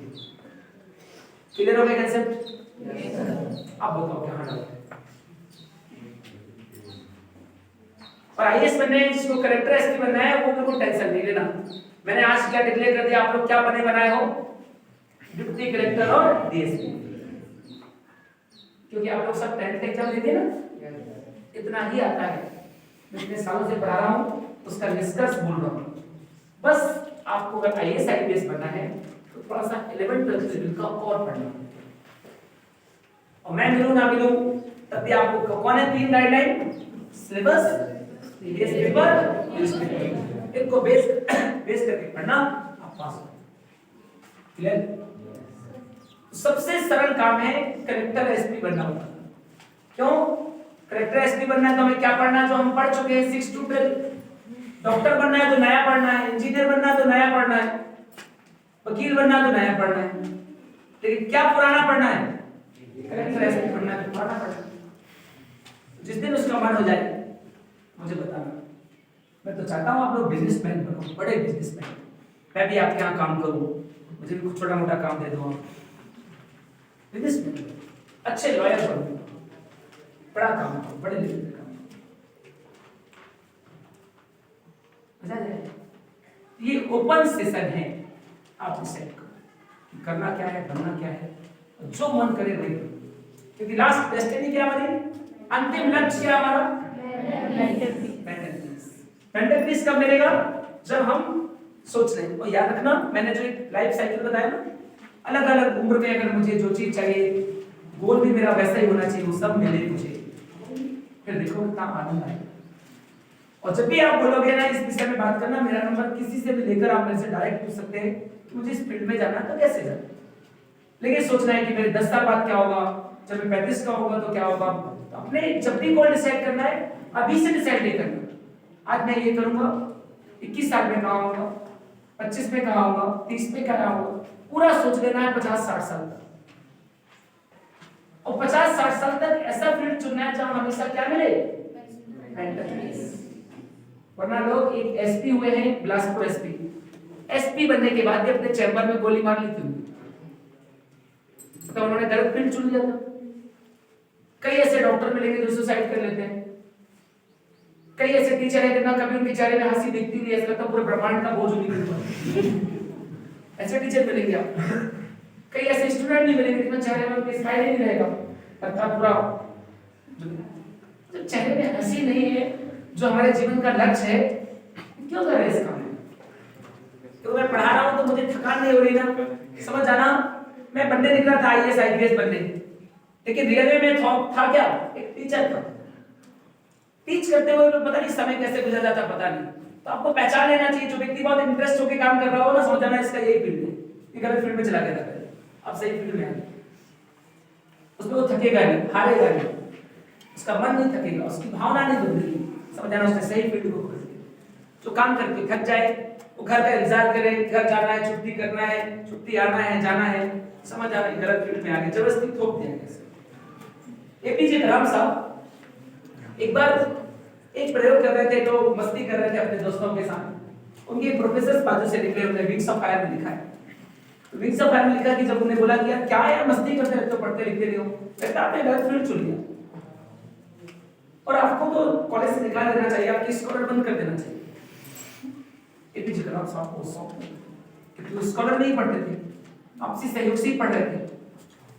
फिर उनके जो शिक्षक है ना, वहां से कई महीने निकलते रहे, लेकिन एपीजे कलाम को किसी ने सोते नहीं देखा और वहां पास पूरे टाइम लैब पे काम करते। तो उनके गुरु ने उसी समय लिख दिया था ये हिंदुस्तान का सबसे महान व्यक्ति बने, और आगे चल के क्या बन गए वो ऐसा ही, क्योंकि वो क्या मिला था उनको, इंटरेस्टेड पार्ट। जबकि मालूम है वो क्या बनना चाहते थे, पायलट। लेकिन थे तो एक अच्छे साइंटिस्ट, बनना था उनको पायलट, और उनके पापा जी उनको कलेक्टर बनाना चाहते थे। लेकिन उनको क्या मिला, इंटरेस्टेड फील्ड मिला जो वो रियल में उनके बनने था। तो देखो हिंदुस्तान को कहां लाके खड़ा कर दिया। आज मिसाइल की दुनिया में हम यहां से अगर मिसाइल सोचे, फ्रांस और जर्मनी को उड़ा देंगे, यहां से अगर हम सोचे तो अमेरिका में पहुंचाएंगे वाली मिसाइल, ऐसी मिसाइल में नहीं है। तो जब इंटरेस्टेड फील्ड मिलता है ना, तो वहां क्वालिटी भी आती है काम करने की। मेरा जो इंटरेस्टेड फील्ड है, मैं आपको बताता रहता हूं कि पढ़ाने का तरीका है मेरे पास। क्यों? क्योंकि मेरा इंटरेस्टेड फील्ड है पढ़ाना। मैंने बताया ना कि बी आएगा तो क्या लगाने को बताया था, बालाघाट। बी से क्या होता है, बालाघाट होता है ना। बालाघाट किससे लिखोगे,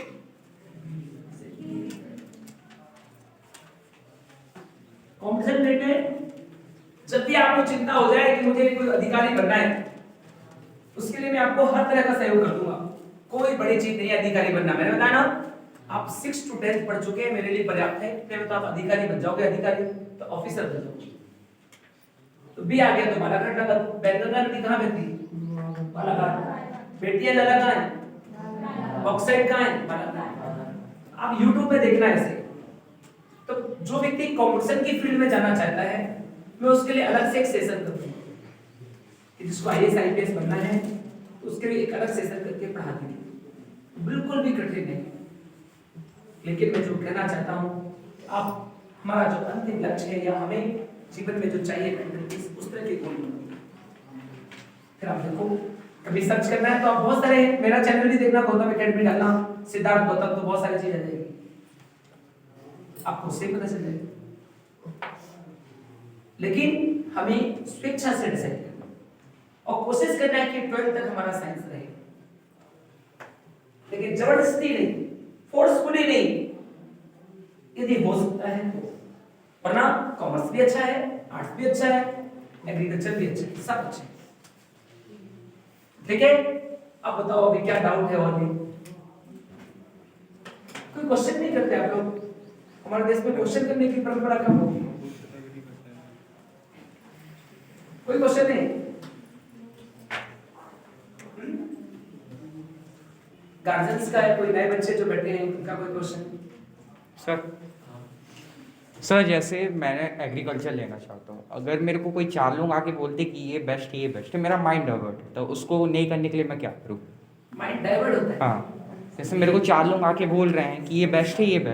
आप एग्रीकल्चर ले रहे हैं? हाँ। अब देखिए, एग्रीकल्चर जो ले रहे हैं, पहले तो आप एग्रीकल्चर क्यों ले रहे हैं इसके पूरे क्वेश्चंस क्लियर करते जाओ कि मैं क्या देखता हूँ अपने आप को आज से 2 साल बाद, 4 साल बाद, 5 साल बाद, 10 साल बाद, 20 साल, हर मोमेंट में आपको पीस फील होगा, अच्छा लग रहा है तो आपको वो लेना।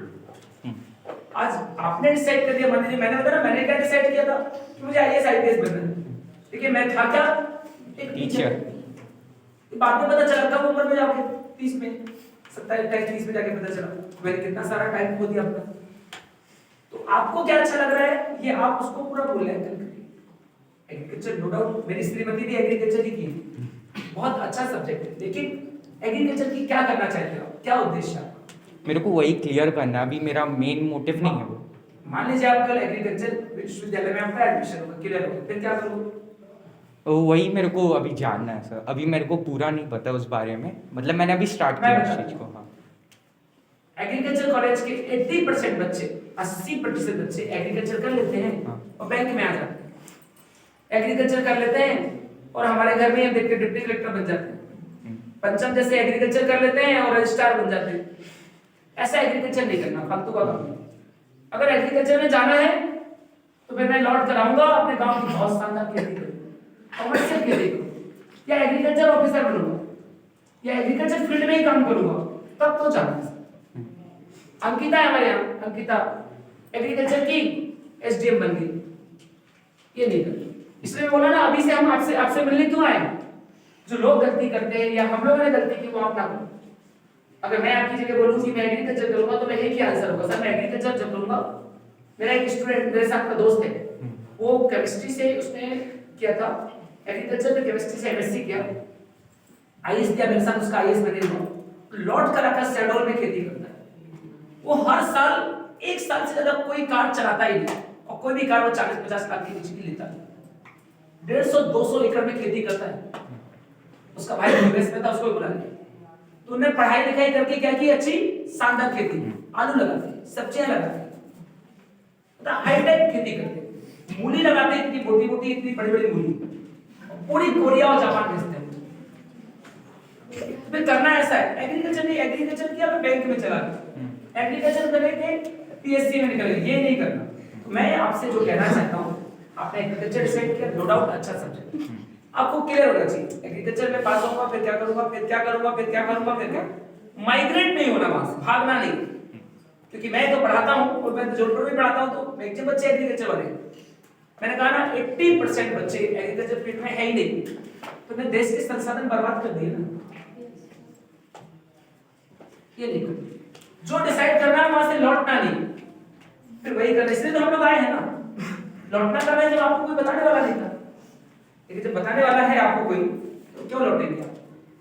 तो फिर मेरे को डिसाइड कर लो कि अपन दोनों मिलकर खेती करेंगे, लौट कर यहाँ बढ़िया सिक्किम में लेके 100 एकड़ जमीन, जितना लोग सर्विस में कमाएंगे अपन 1 साल में कमा लेंगे। जी सर। तो एक ही डिसाइड करो बस। उसको बस क्लियर होना चाहिए कि मैं ये करूंगा, ये करूंगा, ये करूंगा, ये पढ़ूंगा, ये पढ़ूंगा, सीखना है। बस किताबी नॉलेज ना हो, प्रैक्टिकल नॉलेज भी हो कि हाँ मुझे करना है। या फिर एग्रीकल्चर ऑफिसर बनेंगे। सर मेरा था एग्रीकल्चर साइंटिस्ट बनेगा, उसमें स्कोप। हाँ आलोक आता है, यहाँ आलोक आता है, आलोक एग्रीकल्चर साइंटिस्ट है, एक अच्छी सैलरी भी है आलोक की, लखनऊ में काम करता है, यहाँ आता है, वो भी जुड़ा हुआ है यहाँ से, तो वो आएगा। जो एग्रीकल्चर फील्ड वाले हैं ना, यहाँ आलोक भी आएगा, यहाँ जागेश्वर भी आएगा, यहाँ पंचन भी आएगा, यहाँ योगेश भी आएगा, यहाँ सूर्यकांत भी आएगा, ये सब एग्रीकल्चर साइंटिस्ट हैं, सब लोग हैं। आपको इस नर्मदांचल में यही सबसे बड़ा फायदा है कि आपको एग्रीकल्चर चाहिए तो वैसे ही फील्ड के लोग आएंगे। बड़ी अच्छी बात है यार, डिडोरी में तो मैक्सिमम बच्चों को एग्रीकल्चर करना चाहिए और एग्रीकल्चर साइंटिस्ट बनना चाहिए। पत्थर में भी कैसे होगी आप देखिए ना, जनजाति कल्याण के लिए सब पत्थर में कितनी अच्छी खेती हो रही है, कितना अच्छी गौशाला की घास लगी दिखा होगा आपने, क्योंकि यहाँ एग्रीकल्चर साइंटिस्ट आते हैं, बताते हैं क्या लगाना क्या नहीं लगाना। बिल्कुल अच्छा सब्जेक्ट है, शानदार। Thank you sir. और कुछ नहीं है, देवियों का, कन्याओं का। जो डिसाइड करना है मैं पीछे नहीं है। हमारा आने का उद्देश्य है कि हम आपको समय पे क्यों बताएं, हम लोग किससे क्या गलती हुई, हमने ये ले लिया, फिर ये ले लिया, फिर ये, मतलब फिर कोई बताने वाला नहीं। मैंने कहा ना एग्रीकल्चर करना है इस बच्चे को, तो या तो एग्रीकल्चर साइंटिस्ट बन जाए, एग्रीकल्चर ऑफिसर बन जाए, एग्रीकल्चर का प्रोफेसर बन जाए, या क्या बन जाए वो आकर अपने क्षेत्र में एक बड़े लेवल पे खेती करे। बहुत सारे फिर वो जिस फील्ड का नॉलेज लिया है, जिस फील्ड की पढ़ाई की, उसी फील्ड में होना चाहिए।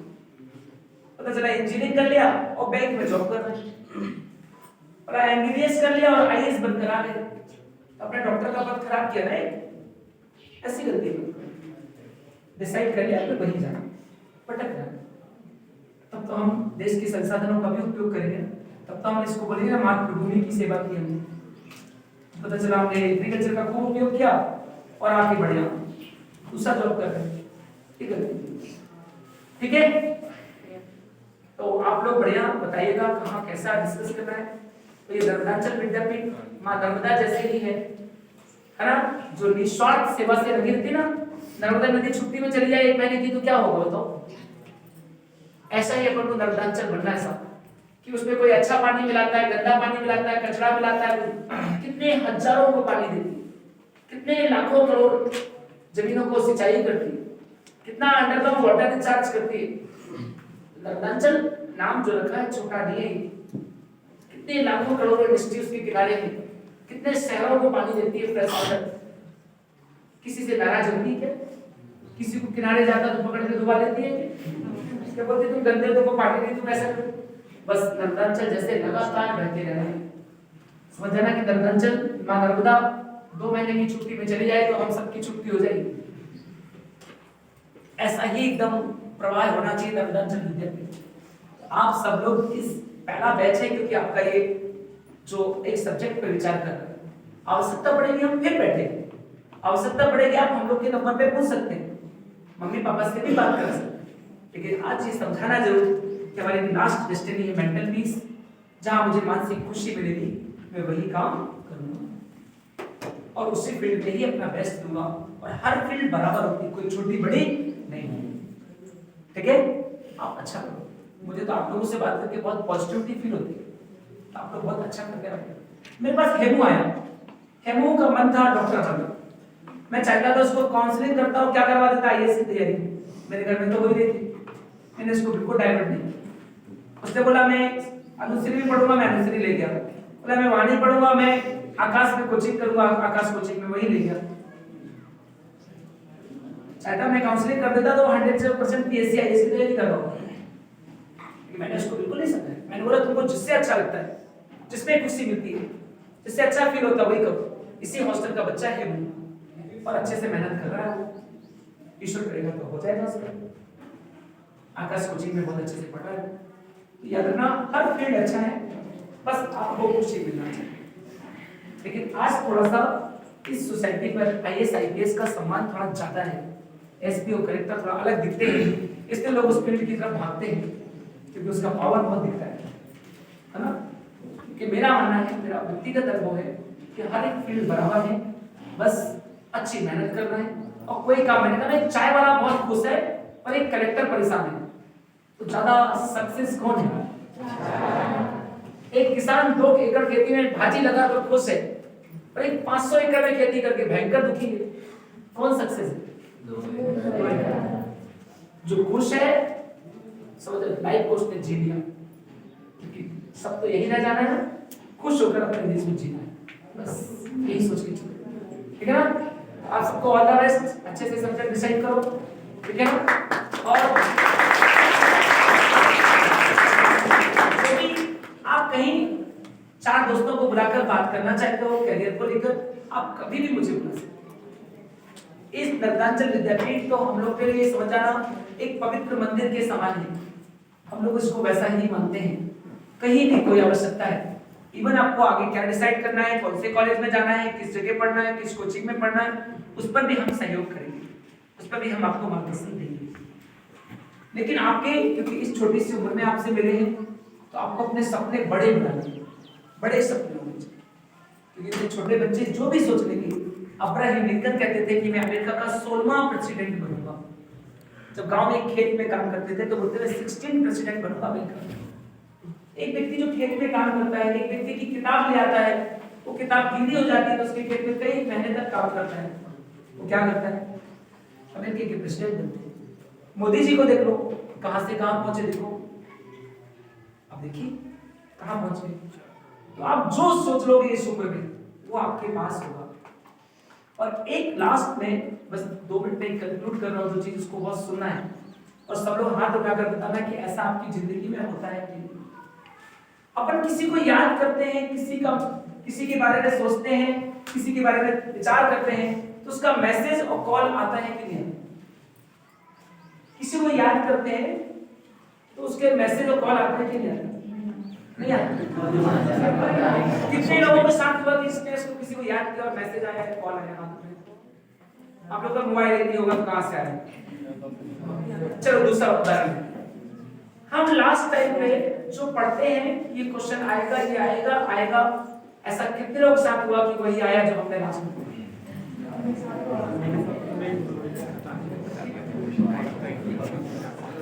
हम कितने लोगों ने सोचा कि आज मुझे ये खाने का मन कर रहा है, ये खाने का मन कर रहा, पता चला घर में आज वही बना। कितने लोग खाने का मन था, ये खाना चाहता हूँ, 1-2 दिन से मन में आ रहा था और पता चला वही बना। हमने बोला नहीं इसका भी बना, होता है। इसको बोलते हैं पॉजिटिव थेरेपी, इसी को बोलते हैं रेकी।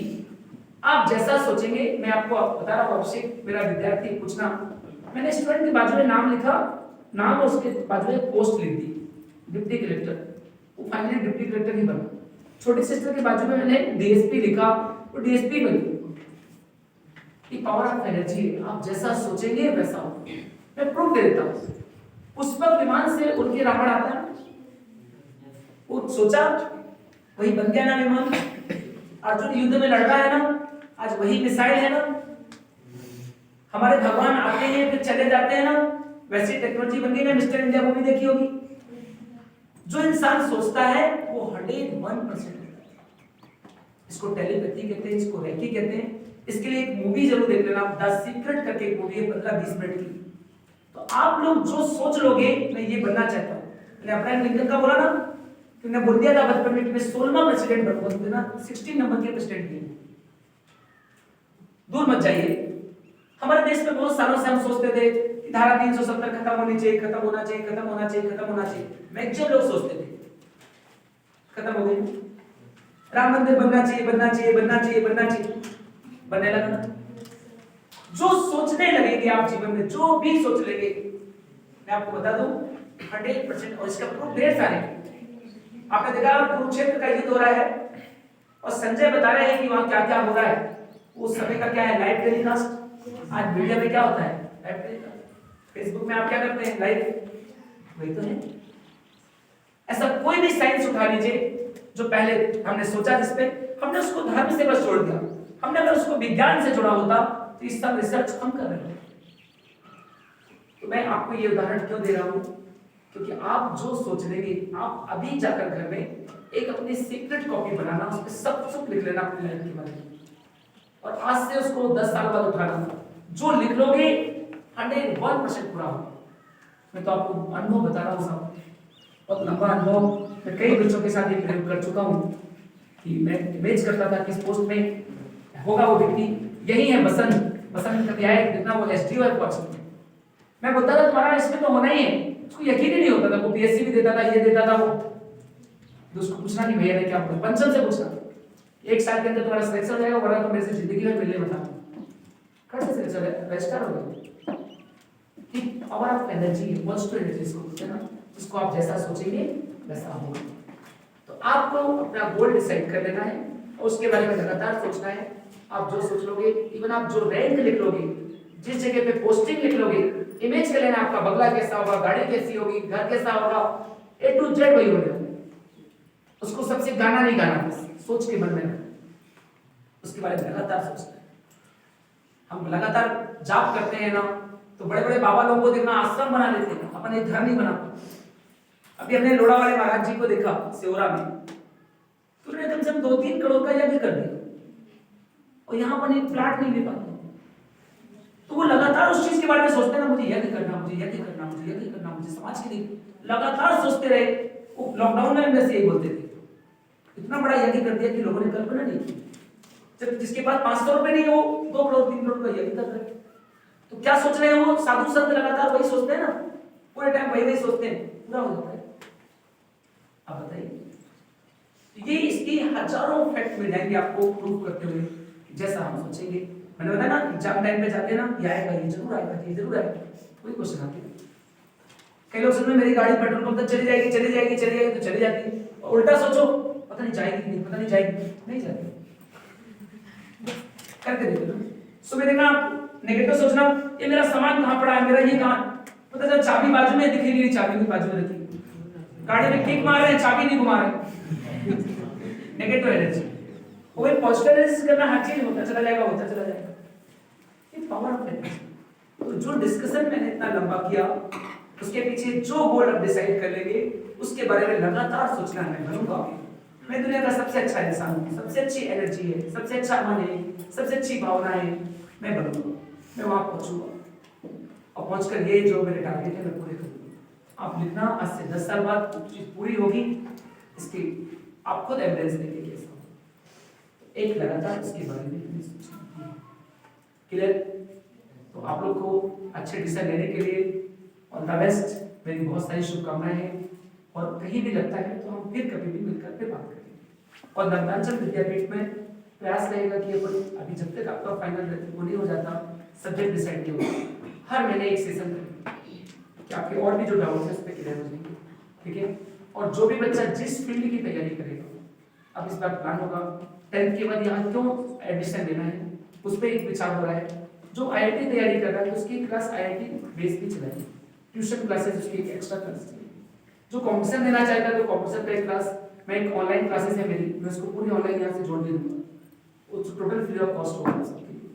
फिर कोशिश करेंगे जो PhD करना चाहता है तो प्रयास कर रहे हैं कि जो PhD से जुड़े लोग हैं, जो PhD पढ़ाते हैं, या तो वो ऑनलाइन ले लें जोधपुर से या फिर यहाँ रेगुलर।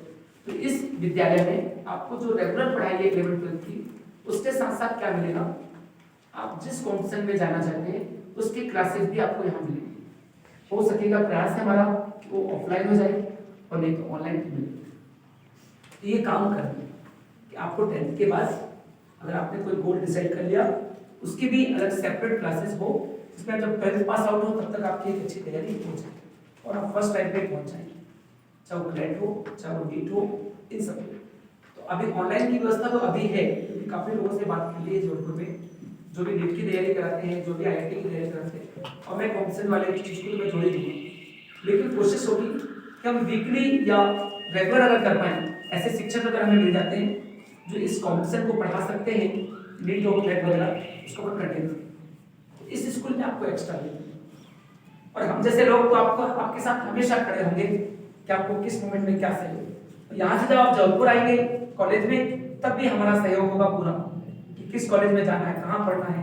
इवन इस विद्यालय के जो संरक्षक हैं, जो सबके प्रेरणा स्रोत हैं, राजकुमार भट्टाले जी, उनका तो पूरे ऑल इंडिया लेवल में आपको कहाँ जाना है, कहाँ पढ़ना है, किस कॉलेज में पढ़ना है, उनसे बड़ा कोई व्यक्ति नहीं। उनका आशीर्वाद है। तो आपको हेमू जैसे बच्चे को मैं बता दूं उदाहरण के लिए कि भाई साहब ने हेमू के एडमिशन के लिए ऐसे बड़े बड़े लोगों को बोल दिया था इसका एडमिशन होना चाहिए। अगर उन्हें सोच लिया आप लोग के बारे में कि आपका भविष्य बनना चाहिए, तो भाई साहब का अगर आशीर्वाद है तो फिर कोई रोक नहीं सकता। आपको बता दूं हेमू के एडमिशन के लिए कलेक्टर मॉनिटरिंग कर रहा था, रोज पूछते थे एडमिशन हुआ कि नहीं, इसका एडमिशन हुआ कि नहीं। ऐसे बड़े विद्यालय से आप जुड़े, एसपी सर जाके वहां मिलते कि इसका एडमिशन कितने दिन में हो जाना चाहिए, फिर एसपी सर यहाँ भी मिलने आए। ये विद्यालय जिनसे जुड़े हैं इसके सबसे बड़े संरक्षक मटाले जी हैं, जो यदि वो आप योग्य हैं और आप हार्डवर्क करते हैं, हिंदुस्तान में कोई भी इंस्टीट्यूट कितना भी महंगा होगा, कितना भी कॉस्टली होगा, कितने भी मुश्किलें होंगी, वहां आपको एडमिशन मिलेगा, क्योंकि इस केंद्र में जो भाई साहब का आशीर्वाद है। मैं एक दूसरा उदाहरण देता हूँ। मेरे ब्रदर इन लॉ है, उनकी बेटी को हार्ट में प्रॉब्लम और एक ऑपरेशन दिल्ली एम्स में हुआ था। वो 2 महीने से वो और उनकी श्रीमती जी बेटी को लेकर दिल्ली में एक होटल में 3 महीने हो गए, नंबर ही नहीं आया। जैसे ही भाई साहब को पता चला, डॉक्टर मिलने को नंबर ही नहीं दे रहा था, जैसे ही भाई साहब को पता चला ना, तो वही डॉक्टर स्वयं कॉल करता है, जो डॉक्टर बड़े बड़े मंत्रियों का ऑपरेशन करता है, वही डॉक्टर कॉल करता है कि आप आइए, मैं ऑपरेशन थिएटर में हूं, मिल लीजिए। तो कहने का तात्पर्य मैं जो बताना चाहता हूँ कि आगे भी आपके अवसर बहुत अच्छे होंगे, कहीं भी कोई बाधा आपको नहीं होगी, किसी एडमिशन को लेकर या किसी कॉलेज में लेकर। अगर आपकी योग्यता है और कोई भी इस संसाधन आपके लिए बाधा नहीं बनेंगे, सबसे प्लस पॉइंट इस विद्यालय से ही। और लाइफ टाइम आप भी सभी इस विद्यालय से जुड़े, यहाँ की एक्टिविटी से जुड़े और अपने माता पिता को यहाँ से जुड़े कि तो मंदिर के समान है, हम सबको जुड़ना चाहिए। तो गांव में कभी कभी आप तो छोटी छोटी सभाएं करो, हम लोग को बुलाओ, गांव में प्रार्थना चालू करो, 2-2 3-3 लोग मिलो और स्टार्ट करो। अब हम लोग गांव में भी प्रवास करेंगे इस चीज के लिए और सबसे मिलेंगे। ये विद्यालय देखो अलग है, इस विद्यालय की कल्पना ही अलग है। थोड़ा सा जब विद्यालय स्टार्ट होता है तो थोड़ी बहुत चुनौतियां होती हैं, लेकिन आपने जो बच्चे यहाँ पढ़ रहे हैं तो 3 साल में आपने देखा अपन यहाँ से वहाँ शिफ्ट हुए, धीरे धीरे बिल्डिंग भी बढ़ाई, गाड़ी भी आ गई हमारी, प्रयास भी कर रहे हैं, लेकिन चुनौतियां होती हैं क्योंकि सेवा केंद्र है, कोई लाभ का केंद्र नहीं है, इसलिए थोड़ी बहुत चुनौती। और आपने जो विद्यार्थी पढ़ते हैं उन्होंने देखा भी होगा कि कैसे लोग आते हैं या कैसे कार्यक्रम होते हैं। जैसे एक हेल्थ का कार्यक्रम हुआ था, देखा हजारों लोगों को फ्री हेल्थ सेवाएं दी गई। गौ है ना, गाय बैल को जो टीकाकरण होता है वो फ्री होता है। आध्यात्मिक केंद्र में जो भी होता है, गौशाला है, ये कहीं विद्यालय में आप पूरे हिंदुस्तान में किसी विद्यालय में देखने नहीं मिलेगा। ये विद्यालय कुछ अलग है और 25 गांवों को जो अपन ने अच्छा बनाने का टारगेट रखा है कि वहाँ अच्छा एग्रीकल्चर हो, एक अच्छा पशुपालन हो, अच्छे स्वस्थ रहे वहाँ के लोग, ये कौन विद्यालय चुनेगा नहीं। ये केंद्र एक अलग है, अद्वितीय है, इसमें आपको बहुत कुछ जीवन के बारे में सीखने को मिलेगा और सभी अनुभवी। आपने देखा हुआ एसपी सर कल भी आए थे, यहाँ तो हर समय एसपी कलेक्टर डॉक्टर जब आप चाहोगे वो आपके बीच में आएंगे, अपने विचार रखेंगे और ये सभी आपको आगे बढ़ने में सहयोग करेंगे। तो उसके कभी विषय नहीं, तो आप ऐसे केंद्र से जुड़ रहे हैं जहाँ आपको किसी गाइडलाइन को लेकर, किसी संसाधनों को लेकर या किसी अच्छे अवसर मिलेगा, वहाँ आने वाली चुनौतियों को लेकर चिंता करने की विषय आपको जरूर। और हम जैसे लोग तो जब बोले तब, आप जब भी जबलपुर आते हैं, पढ़ते हैं, कोई भी विषय है, कोई भी महत्वपूर्ण बात है तो आप बताइए, उसमें से ठीक है। ऑल द बेस्ट, आप सभी को बहुत सारी शुभकामनाएं। अच्छा सब्जेक्ट डिसाइड करो और अपनी मंजिल पे निकल जाओ। जो सोच लोगे वो 100% होगा, इसलिए जो डिसाइड कर लिया उसको डेली सोचना है उसके बारे में। और टाइम निकालकर द सीक्रेट करके एक मूवी है, 15-20 मिनट की, उसको देखना है। उसका निष्कर्ष यही रहेगा कि हम जैसा सोचेंगे वैसा होगा। आप खुद भविष्य में बताएंगे कि मैंने ये सोचा था और आज मैं इसे ठीक है। Thank you very much.